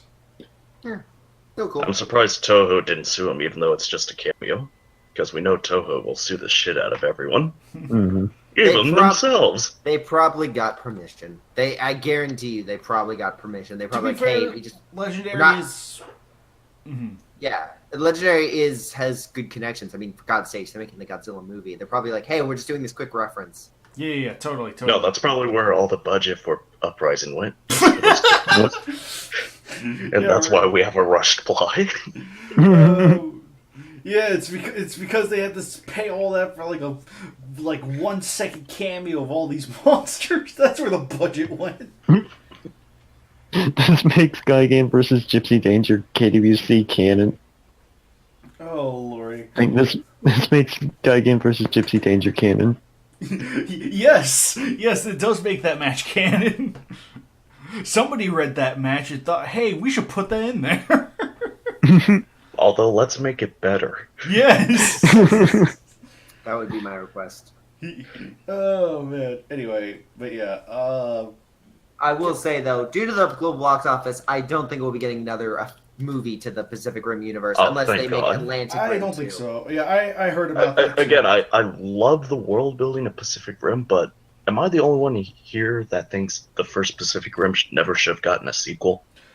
No. Like, it closed off just fine. It didn't really need one. Right. Yeah. True. Oh, It's fine. I think you could do stuff with the sequel, but I felt like the first one was really... Like, the first one is the only one you ever really need.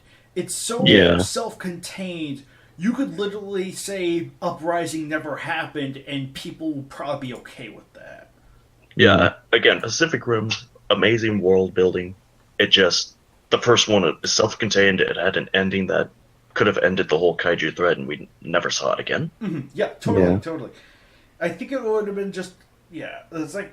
It's still... I think there was, yeah, like I said, Uprising had potential of some interesting ideas for a sequel, but it felt like an amalgamation of ideas for a sequel as opposed to just a idea for a sequel. So, or something like that. Yeah. So it was like you threw. I will also say I think this movie was also trying to be tailored to a more mainstream audience in regards to the creature, in regards to the designs, in regards to the actors. And I don't fault the studio for doing that because Pacific Rim was barely profitable. Right. So they're probably like, because the main hit in China, let's go it again, international focus, make it a little bit more mainstream, see if we can bring up a little bit more domestic gross. And sadly, it doesn't look like that really worked. Mm-hmm.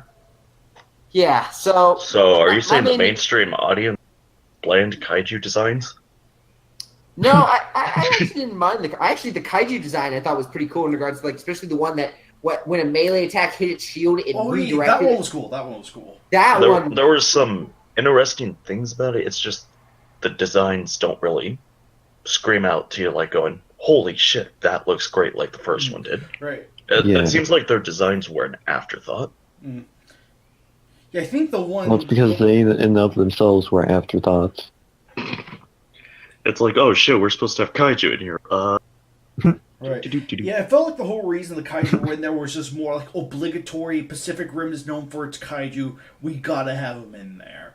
When I felt like, it was like, yeah, it could have... I felt like the idea of ripping up other portals to bring the kaiju out felt like should have been the finale with the third installment. Let the second installment be about like the Kaiju Jaeger hybrids that are running about. Let the third one be the precursors have a plan to rip open a bunch of portals at once. I really felt like that's how it should have went. Yeah, have Obsidian Fury and the Kaiju Jaeger hybrids be the villains. Mm-hmm, right.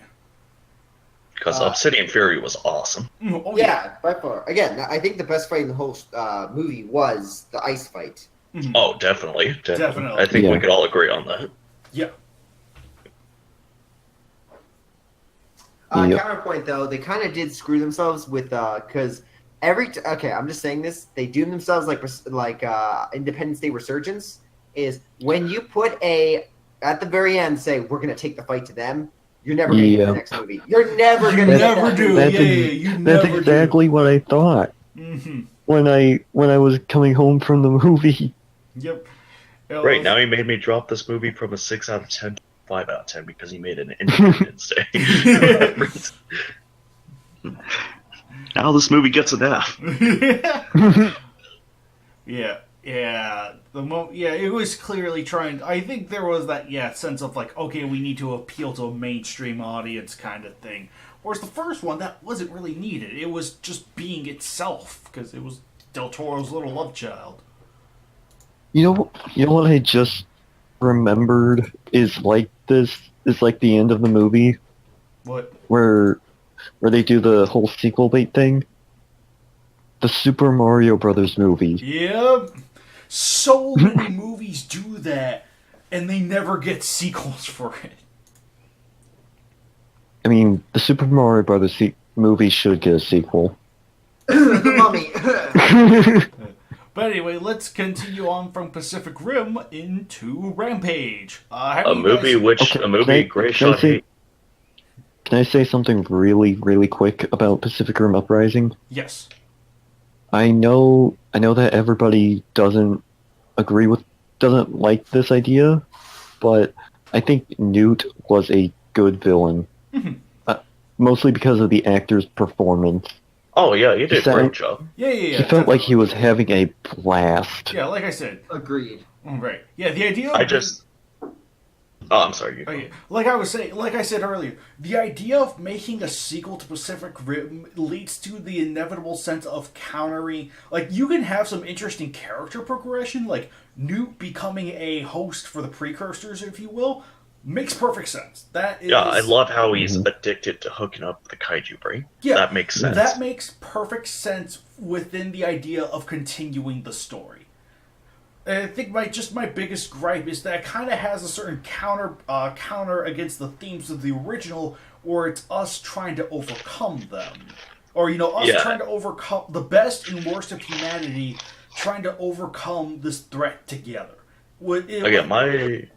I'm sorry. God damn it. For some reason, I keep thinking you're done. Dig blasted. No, I just feel like the idea of continuing Pacific Rim is inevitably going to have to be, in order for this character to evolve this way, it would have to in a way, it kind of contradicts the ideas and themes of the first movie, if you will. So it's like, don't get me wrong, Newt being the villain makes perfect sense. Like the precursors indoctrinated him. Right. It makes perfect logical sense. It just feels weird looking back on the first movie and saying, oh, you're going to get addicted to hooking up with kaiju and becoming, indoctrinated by the precursors. That just feels... Yeah. And hey, Herman's comment about him being a kaiju groupie goes full circle. Yeah. You're true. That is true. That does... So yeah, it does work. It just feels, I don't know, it just feels strangely counteractive to me. At least with Newt as I don't know. I don't think it's a bad choice. Heck, I even like Herman's comment about him only hooking up to the kaiju brain once. It still gives him nightmares. Mm-hmm. That's still pretty cool. Yeah. I like that little piece of world building. Right. Yeah. It's like he's still traumatized by it. That's nice. That's really nice. So. Yep. Hell, it seems like he's at that stage of where Newt was when he first did it in the first one, the nightmares. Right. That kind of gives you an idea of how often Newt did it. The evolution goes by hooking up with the kaiju brain. Yeah. Nightmares, then something, and then becoming fully indoctrinated. Yeah, exactly. That's what I wish, where we got more of the world building at. Mm-hmm. Totally. Hell. Like we were talking about, Uprising didn't need the kaiju. Just focus on Owl in the aftermath of the first one, how people are struggling, using their own rogue Jaegers, the kaiju cultists, Newt using the kaiju Jaeger hybrids. That was the whole that was the movie I want to see. I want to see all of what we got from the first act and the Battle of the Shatter Dome into that movie. I want to see that be the whole movie. Yeah, agreed. Just the world building. If the world building's great. I actually almost thought Newt, in regards to, because at the very beginning he says, Herman, hey, you should come meet my girlfriend. I would really appreciate if you did. Like, he kept making the note. And it almost seemed like he was trying to beg for help in regards to, like, he knew the moment Herman saw something, he would act. So it almost, because there's also a moment, like, he's like, I can't, like, because he's like, fight it. He's like, I've tried, I can't. Like, it almost seemed like he was, in some of the actions he was, secretly trying to overdo what he knew was going to be bad. Like, which I actually thought was kind of subtle, but also kind of brilliant in regards to his character. Yeah, definitely. Yeah, no, good villain. I liked it. Yeah, approved. Yeah, good. Just some things didn't really make sense. Like, you heard me say it before, like how no one else knew about his plans. Mm-hmm. All right. But yeah, with that said, anyway, can we finally hop on to Rampage now? A movie Grayshot doesn't like. Yes, let's go on to Rampage. Yes. I would just like Joe, I don't know if you... I don't like it, I just think it's average. Joe, I don't know if you want to stick around for spoilers or just hop on off when we get to them, in case you still want to see the movie or don't really care. Hooray for silence! Joe? Joe? Joe! Joe! But yeah, I'll say this. You've seen this movie, right, KWCC? Yes. In contrast to Pacific Rim Uprising, I think the third act of Rampage is the best compared to Pacific Rim's first act. I think absolutely. Yeah, Rampage got better as it went on. Yeah, absolutely. Absolutely. Yeah, that third act was crazy for Rampage. That was so good. Yeah, I told you Harley and I weren't lying. The third act was amazing. Oh yeah. But yeah, I guess we'll just go down the list. Great Shot, what'd you think of Rampage? My thoughts on Rampage. Essentially, this movie is just a guilty pleasure. It has two characters that you actually like, with a third that is on the edge, but kind of gets annoying, which is the Negan, the actor. I forget. I'm blanking on his name. I actually don't even remember his name. I'm just going to call him Agent Negan. Agent Negan. Oh, Russell? Jeffrey Dean Morgan. That's the actor's name. Yeah, Jeffrey Dean Morgan. His character is good. He's probably the third best character, which is where the first two is the Rock's character and the George's character, which is the ape. Those two probably for the best, but they can't. But everyone else is kind of plain and boring. I didn't like the girl; she was kind of just there. I kind of like the evil lady. She was over the top, which I welcomed. Yeah, that was kind of nice. She was just pure evil. But inconsistencies with the plot, inconsistencies with like other things, kind of just let me felt like, yes, the third act is great, and some of the other action sequences are good. But I kind of thought about this. It's kind of like if this was actually a good characters for the movie Dragon Wars. Everybody loved one moment in that movie, which was the big city battle. But I don't think anyone really remembers that movie, even with that. Oh, Dragon Wars was a piece of shit. Dragon Wars? If I may counter. But there's one moment that everyone says this was like the best movie ever, which is the city battle moment. I don't even remember that because the movie was terrible. And I saw that movie as a kid. And that's my counterpoint, which is... We went from talking about Pacific Rim to Dragon Wars? Oh, we're talking about Rampage. I'm using it as a reference. Oh, okay. I'm using it as a reference. Which is, I think this movie is going to be pretty forgettable in about a year or so, because I think what people are going to quickly forget this. It's like, oh, this is so awesome. It's kind of like a shot of like eating a piece of candy. You're like super hype, and then you're just gonna forget about it. Because yeah, it's good, but the rest of the movie isn't. And I don't think people are going to sit through the entire movie to watch it, compared to, let's say, Godzilla, which had a fantastic, great opening, a weaker second act, but still a great third act. This movie has like a weak first, weak second, and a strong third. And the strong third is good. It's also kind of a little long in the tooth, especially versing Lizzie, that whole sequence. Like, after a certain point, it just gets like, okay, I know how this monster's going to get killed. What? Okay, come on, can we get to that? Can we get... Okay, finally, it's dead. I would like to counter. No, but there was never a plot in Rampage. The whole point is Rampage is supposed to have a linear, cookie-cutter plot just so we could get to the action. Because in the games, Rampage never had a plot. All Rampage was just three monsters destroying a city, eating people, and other shit. That's why Rampage is currently the highest video game adaptation movie, because there's not a whole lot you have to worry about, and you could worry. And when people say it's stupid, yes, that's the point. Rampage was always stupid.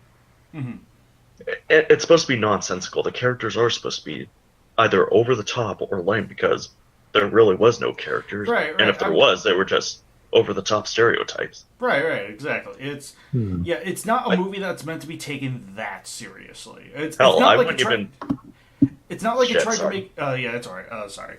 It's not like it tried to take itself like grounded and serious like 2014 did or anything like that. It's like, no, it was just meant to be very much popcorn entertainment, fun, like, just have a ball kind of movie. Like it succeeded. Like you said, Grisha, it's a guilty pleasure. That's what that movie is. It's not good. It's not a good movie whatsoever. but it's really fucking fun to watch. Yeah, which is why for me I would give it probably like a 5 out of 10, which is just average. It has a great third act and 2 solid characters maybe, and with a solid third. But you have there's so many things in this movie that I was just like I kind of rolled my eyes at, and I kind of just got annoyed by that.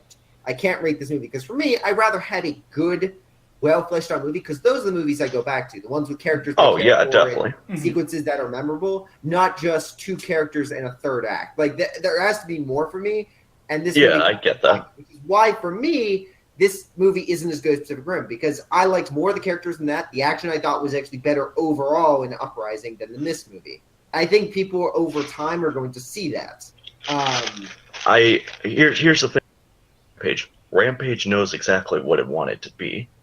Over the top, stupid, while Pacific Rim Uprising was trying to, like Kaiju X said, trying to put all of Guillermo del Toro's ideas into one film, and it just doesn't work most of the time. That's why I think people like Rampage, including me more, because it knew exactly what it wanted to be and succeeded. A dumb, giant monster movie that doesn't really focus on those things.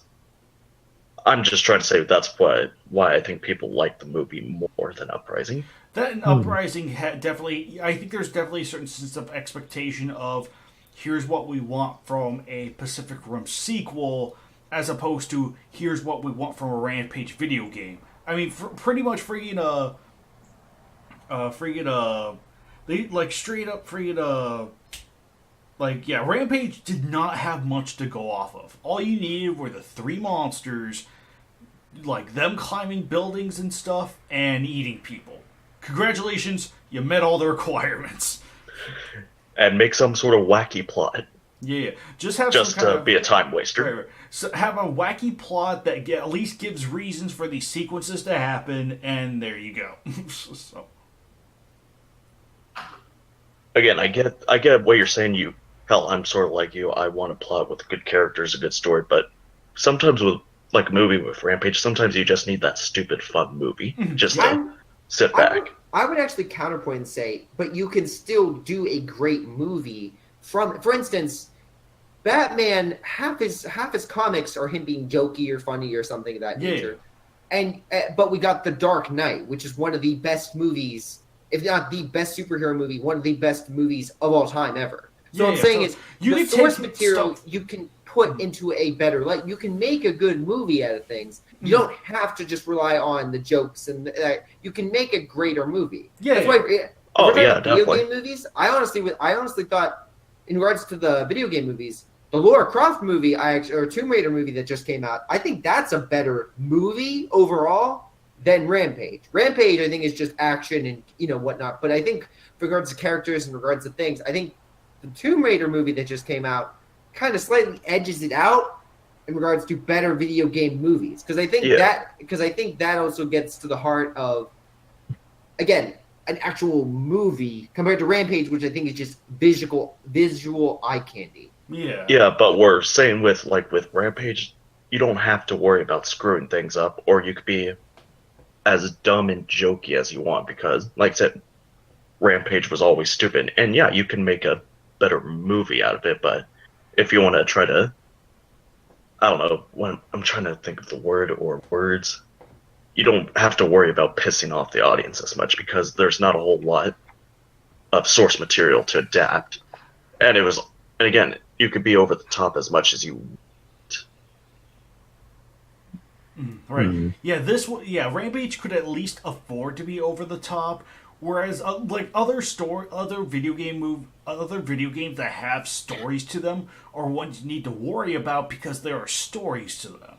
So, and especially that's why I think Rampage works, is because I think the people who made the movie can have a little more fun with it. Mm-hmm.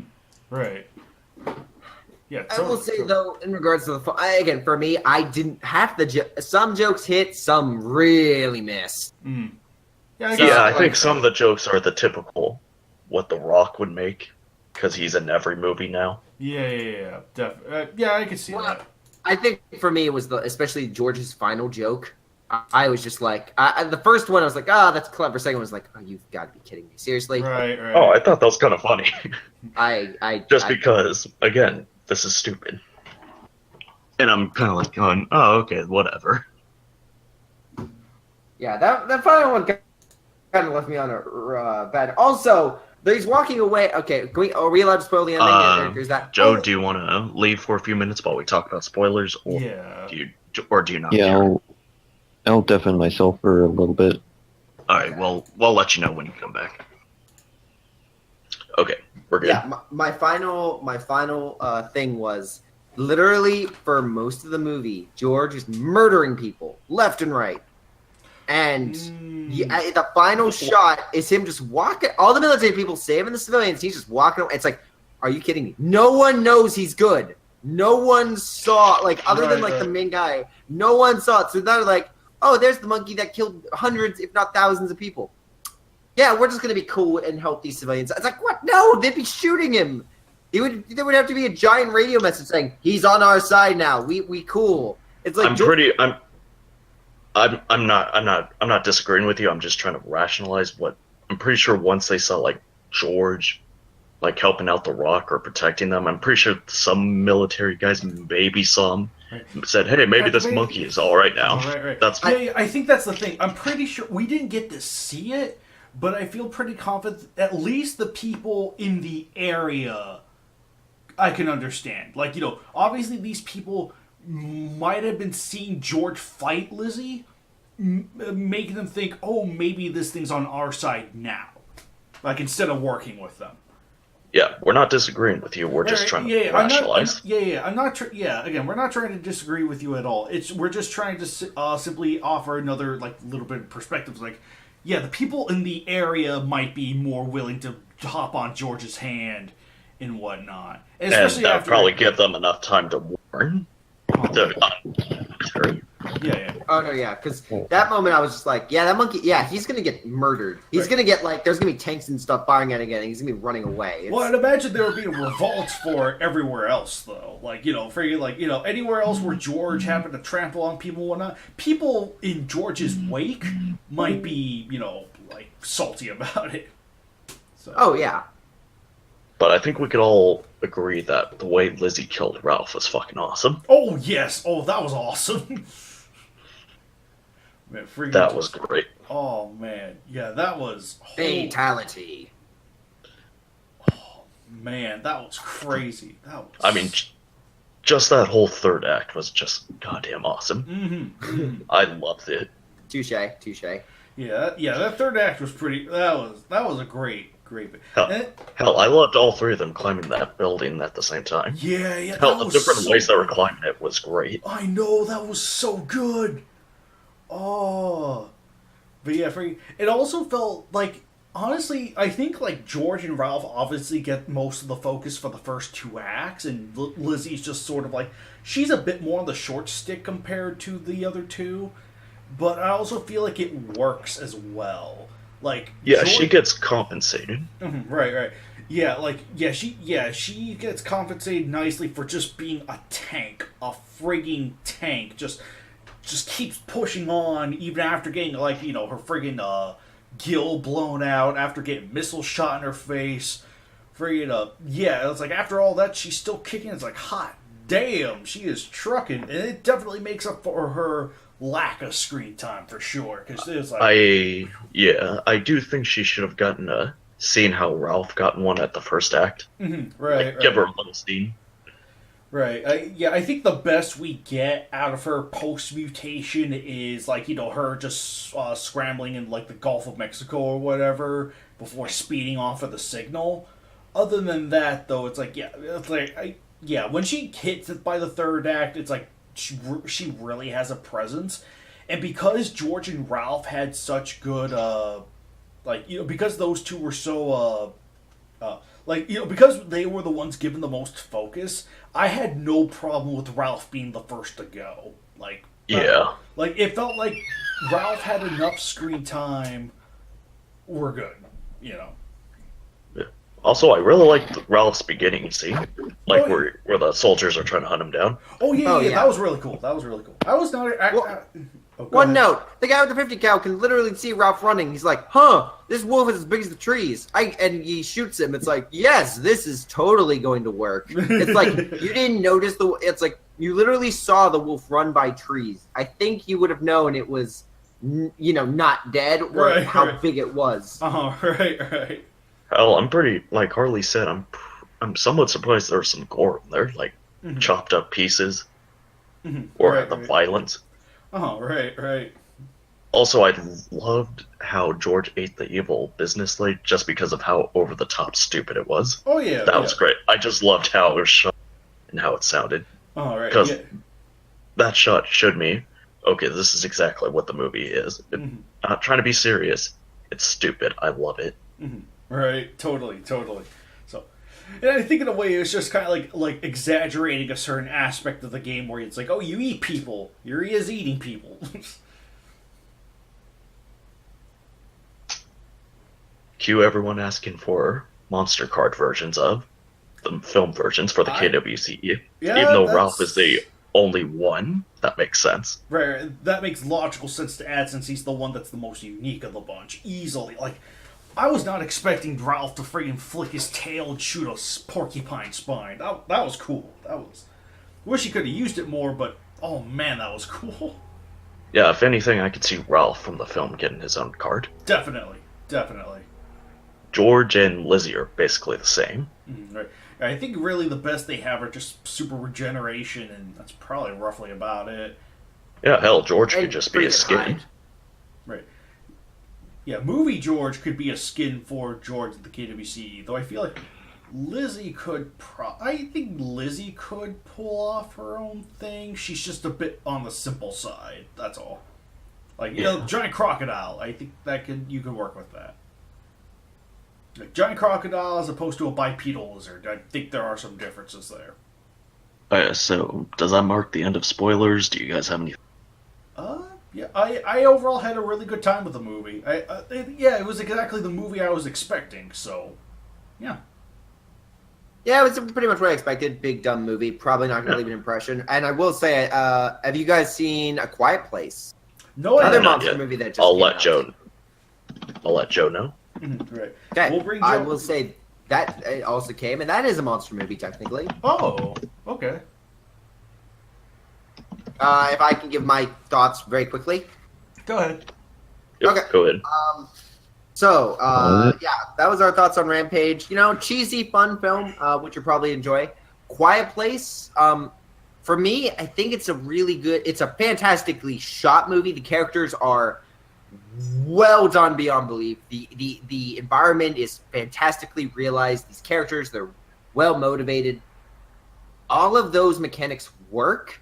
What doesn't work, and the thing that really drove me crazy, were the monsters themselves are basically only there for plot, is essentially what it feels like. Because the whole premise is monsters came down on meteorites, and they basically wiped out most of humanity in a span of 3 months or so, is what the movie says. My biggest problem with the movie is the monsters never feel like they're actually a creature. They just feel kind of like, hey, we're here because the plot demands it. So, yeah. Oh, right. I see. So, if you are a fan of monsters or a fan of thrillers, I would recommend it. The characters, the environment, the cinematography, the lighting, the sound, all of this, it's so good. But what's not great is how the monsters are realized and how I almost kind of want to say generic they are, because if you want to put a design, they're basically clovers. It's essentially creatures, very big mouth with sharp teeth. They have things on top of their heads that move just like clovers' lungs, and they have giant, oversized arms that are very long and apparently super armored. So you're saying this movie is really good and technologically made?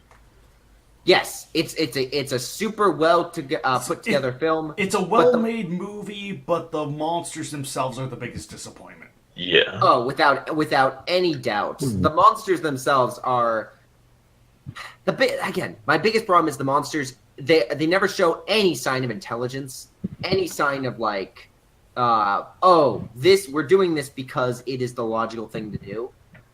It's very much we're doing this because we are monsters, and that's just the shtick. Yeah. So, yeah. Well, that sounds monstrous. Boo! Blasted. All right. Oh yeah, KJX, didn't you want to talk about that trailer? Oh yeah, that's right. Yeah, I think the last thing we were going to go over was the trailer for Godzilla City on the Edge of Battle, which is the sequel to Godzilla Planet of the Monsters. Don't you mean Godzilla Breeder City? Big blasted. Breeder City. Gosh. Am I still hungry for women?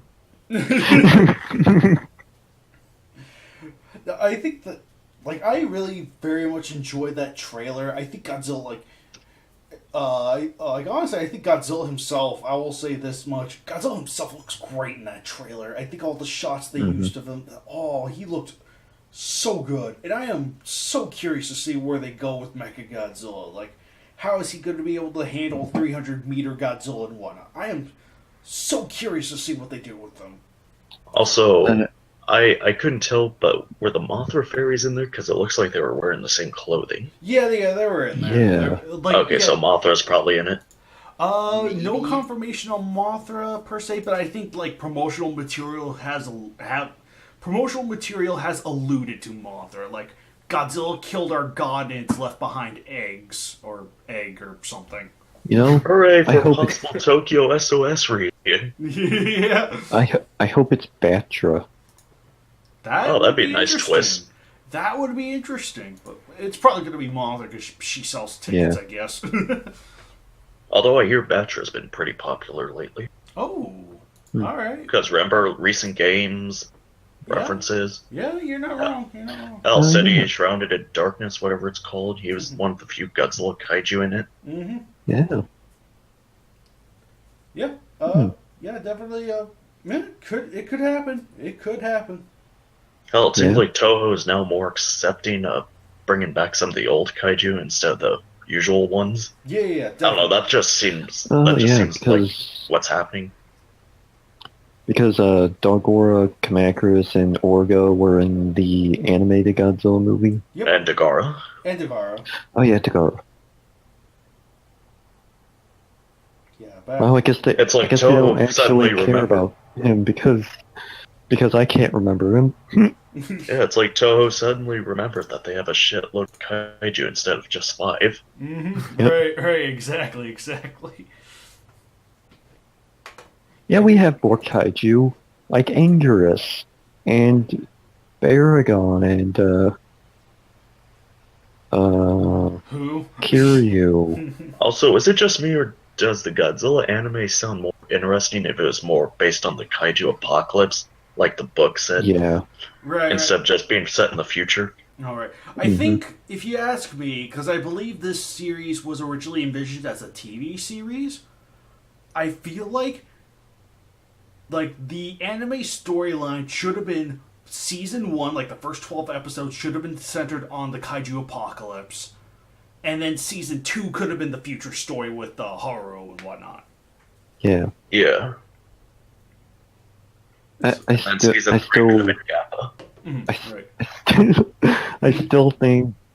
still stand by what I say when I said this would have been better as a series, I guess a TV show. Right. In a way, it was structured that way. It was very much envisioned and structured in that way. But Toho said, "Hey, let's compile the first 4 episodes and make it one movie, and then we'll just divide." It's pretty much the 3 movies we're getting are just the first 12 episodes of a series. Yay! Yeah. So it's like the Star Wars, the Clone Wars movie. As you were saying, Gray Shot? What I was gonna say is, yeah, like the movie, except, not as well put together, I think. Because honestly, at least they had a series that, I will say the Clone Wars series was good. And yes, the movies wasn't. Oh, yeah. And I don't think Toho is going to then follow up with, yes, we're coming out with a new Godzilla series. It's like, Yeah. We want more movies, damn it, so we can make money to sue the shit out of people. Because Because that's what we do at Toho. And we're still salty over everyone saying we should censor prophecies of Nostradamus, damn it. Even though we did that to ourselves, Yeah. I think. Surprise! Speaking of, has anyone actually seen, like, the full uncut version? No, I haven't. The uncut version of what? Prophecies of Nostradamus. I want to see how that is, because I've only seen clips of it, and I'm kind of, my curiosity has piqued. Oh yeah, definitely. I haven't heard of it. Yeah, there's a few clips of it that you can actually watch. Hmm. But yeah. Yeah, basically it's a highly controversial film at the time. Mm-hmm. And what did Toho do to it? Kind of buried it. Kind of buried it because a lot of people kind of got pissed off at the way how they portrayed mutants or something. Yeah. Is that what it was? Wait, what? So I think that was a contributing. I think it was just not just that, but other themes and elements within the story. I think a lot of graphical stuff that. It was very graphic, yeah. Yeah, see, here's some clips of the movie. Like, what If you kind can of see. mutants?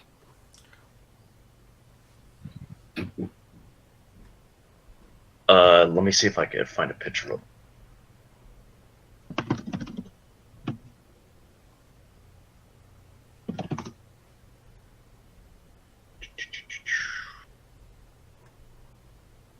Again, you might recognize these mutants. If you've explored enough of the Toho Kingdom.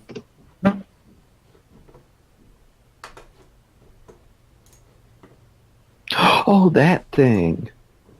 Mm-hmm. That's the thing for the band image, right? Yeah. Mm-hmm. Band. Yeah, that's the only thing it's Now recognized. I get it. Right.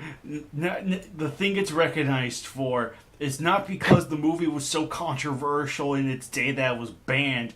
No, the mutants are only recognized now because it's just the avatar for banned people in Toho Kingdom.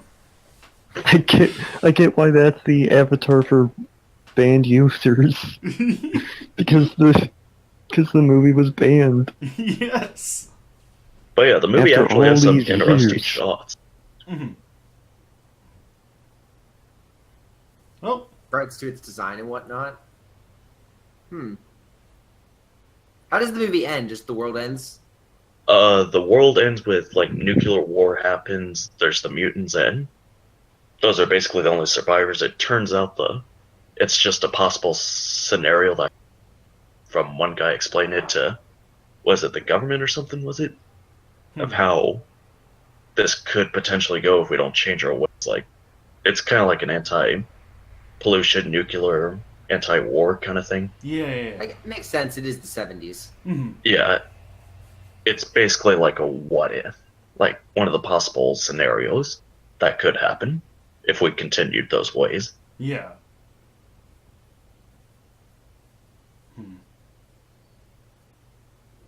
But yeah, sure. Let's see. Yeah, going back to subject, any other additional thoughts for the... got derailed again. Oh, figures. Any additional thoughts for the, City on the Edge of Battle trailer? Anything? Like, anything of note? Not really. Where's Manila? Honestly, kind of lukewarm to the whole idea, just because, yeah, it's interesting, but after the okayness of the first movie, I'm not super stoked. Understand. Yeah, I'm really hoping it's better than the first movie. Right. Yeah, it's like the first movie unfortunately suffered from the problem of world building. Like, it just pretty much, it was pretty much all set up for world building. But hopefully, it looks like this movie shows promise of we'll get like right into it. Like, things are gonna go down, and we'll still get more world building, of course. Because I mean, how do you explain the Hotua people or whatever? But yeah. Yeah.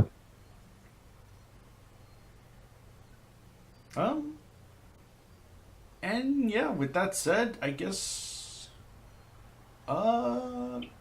I guess we could probably, Great Shot, do you want to save that thing you posted in the morning reads for next month, or do you want to go over that now?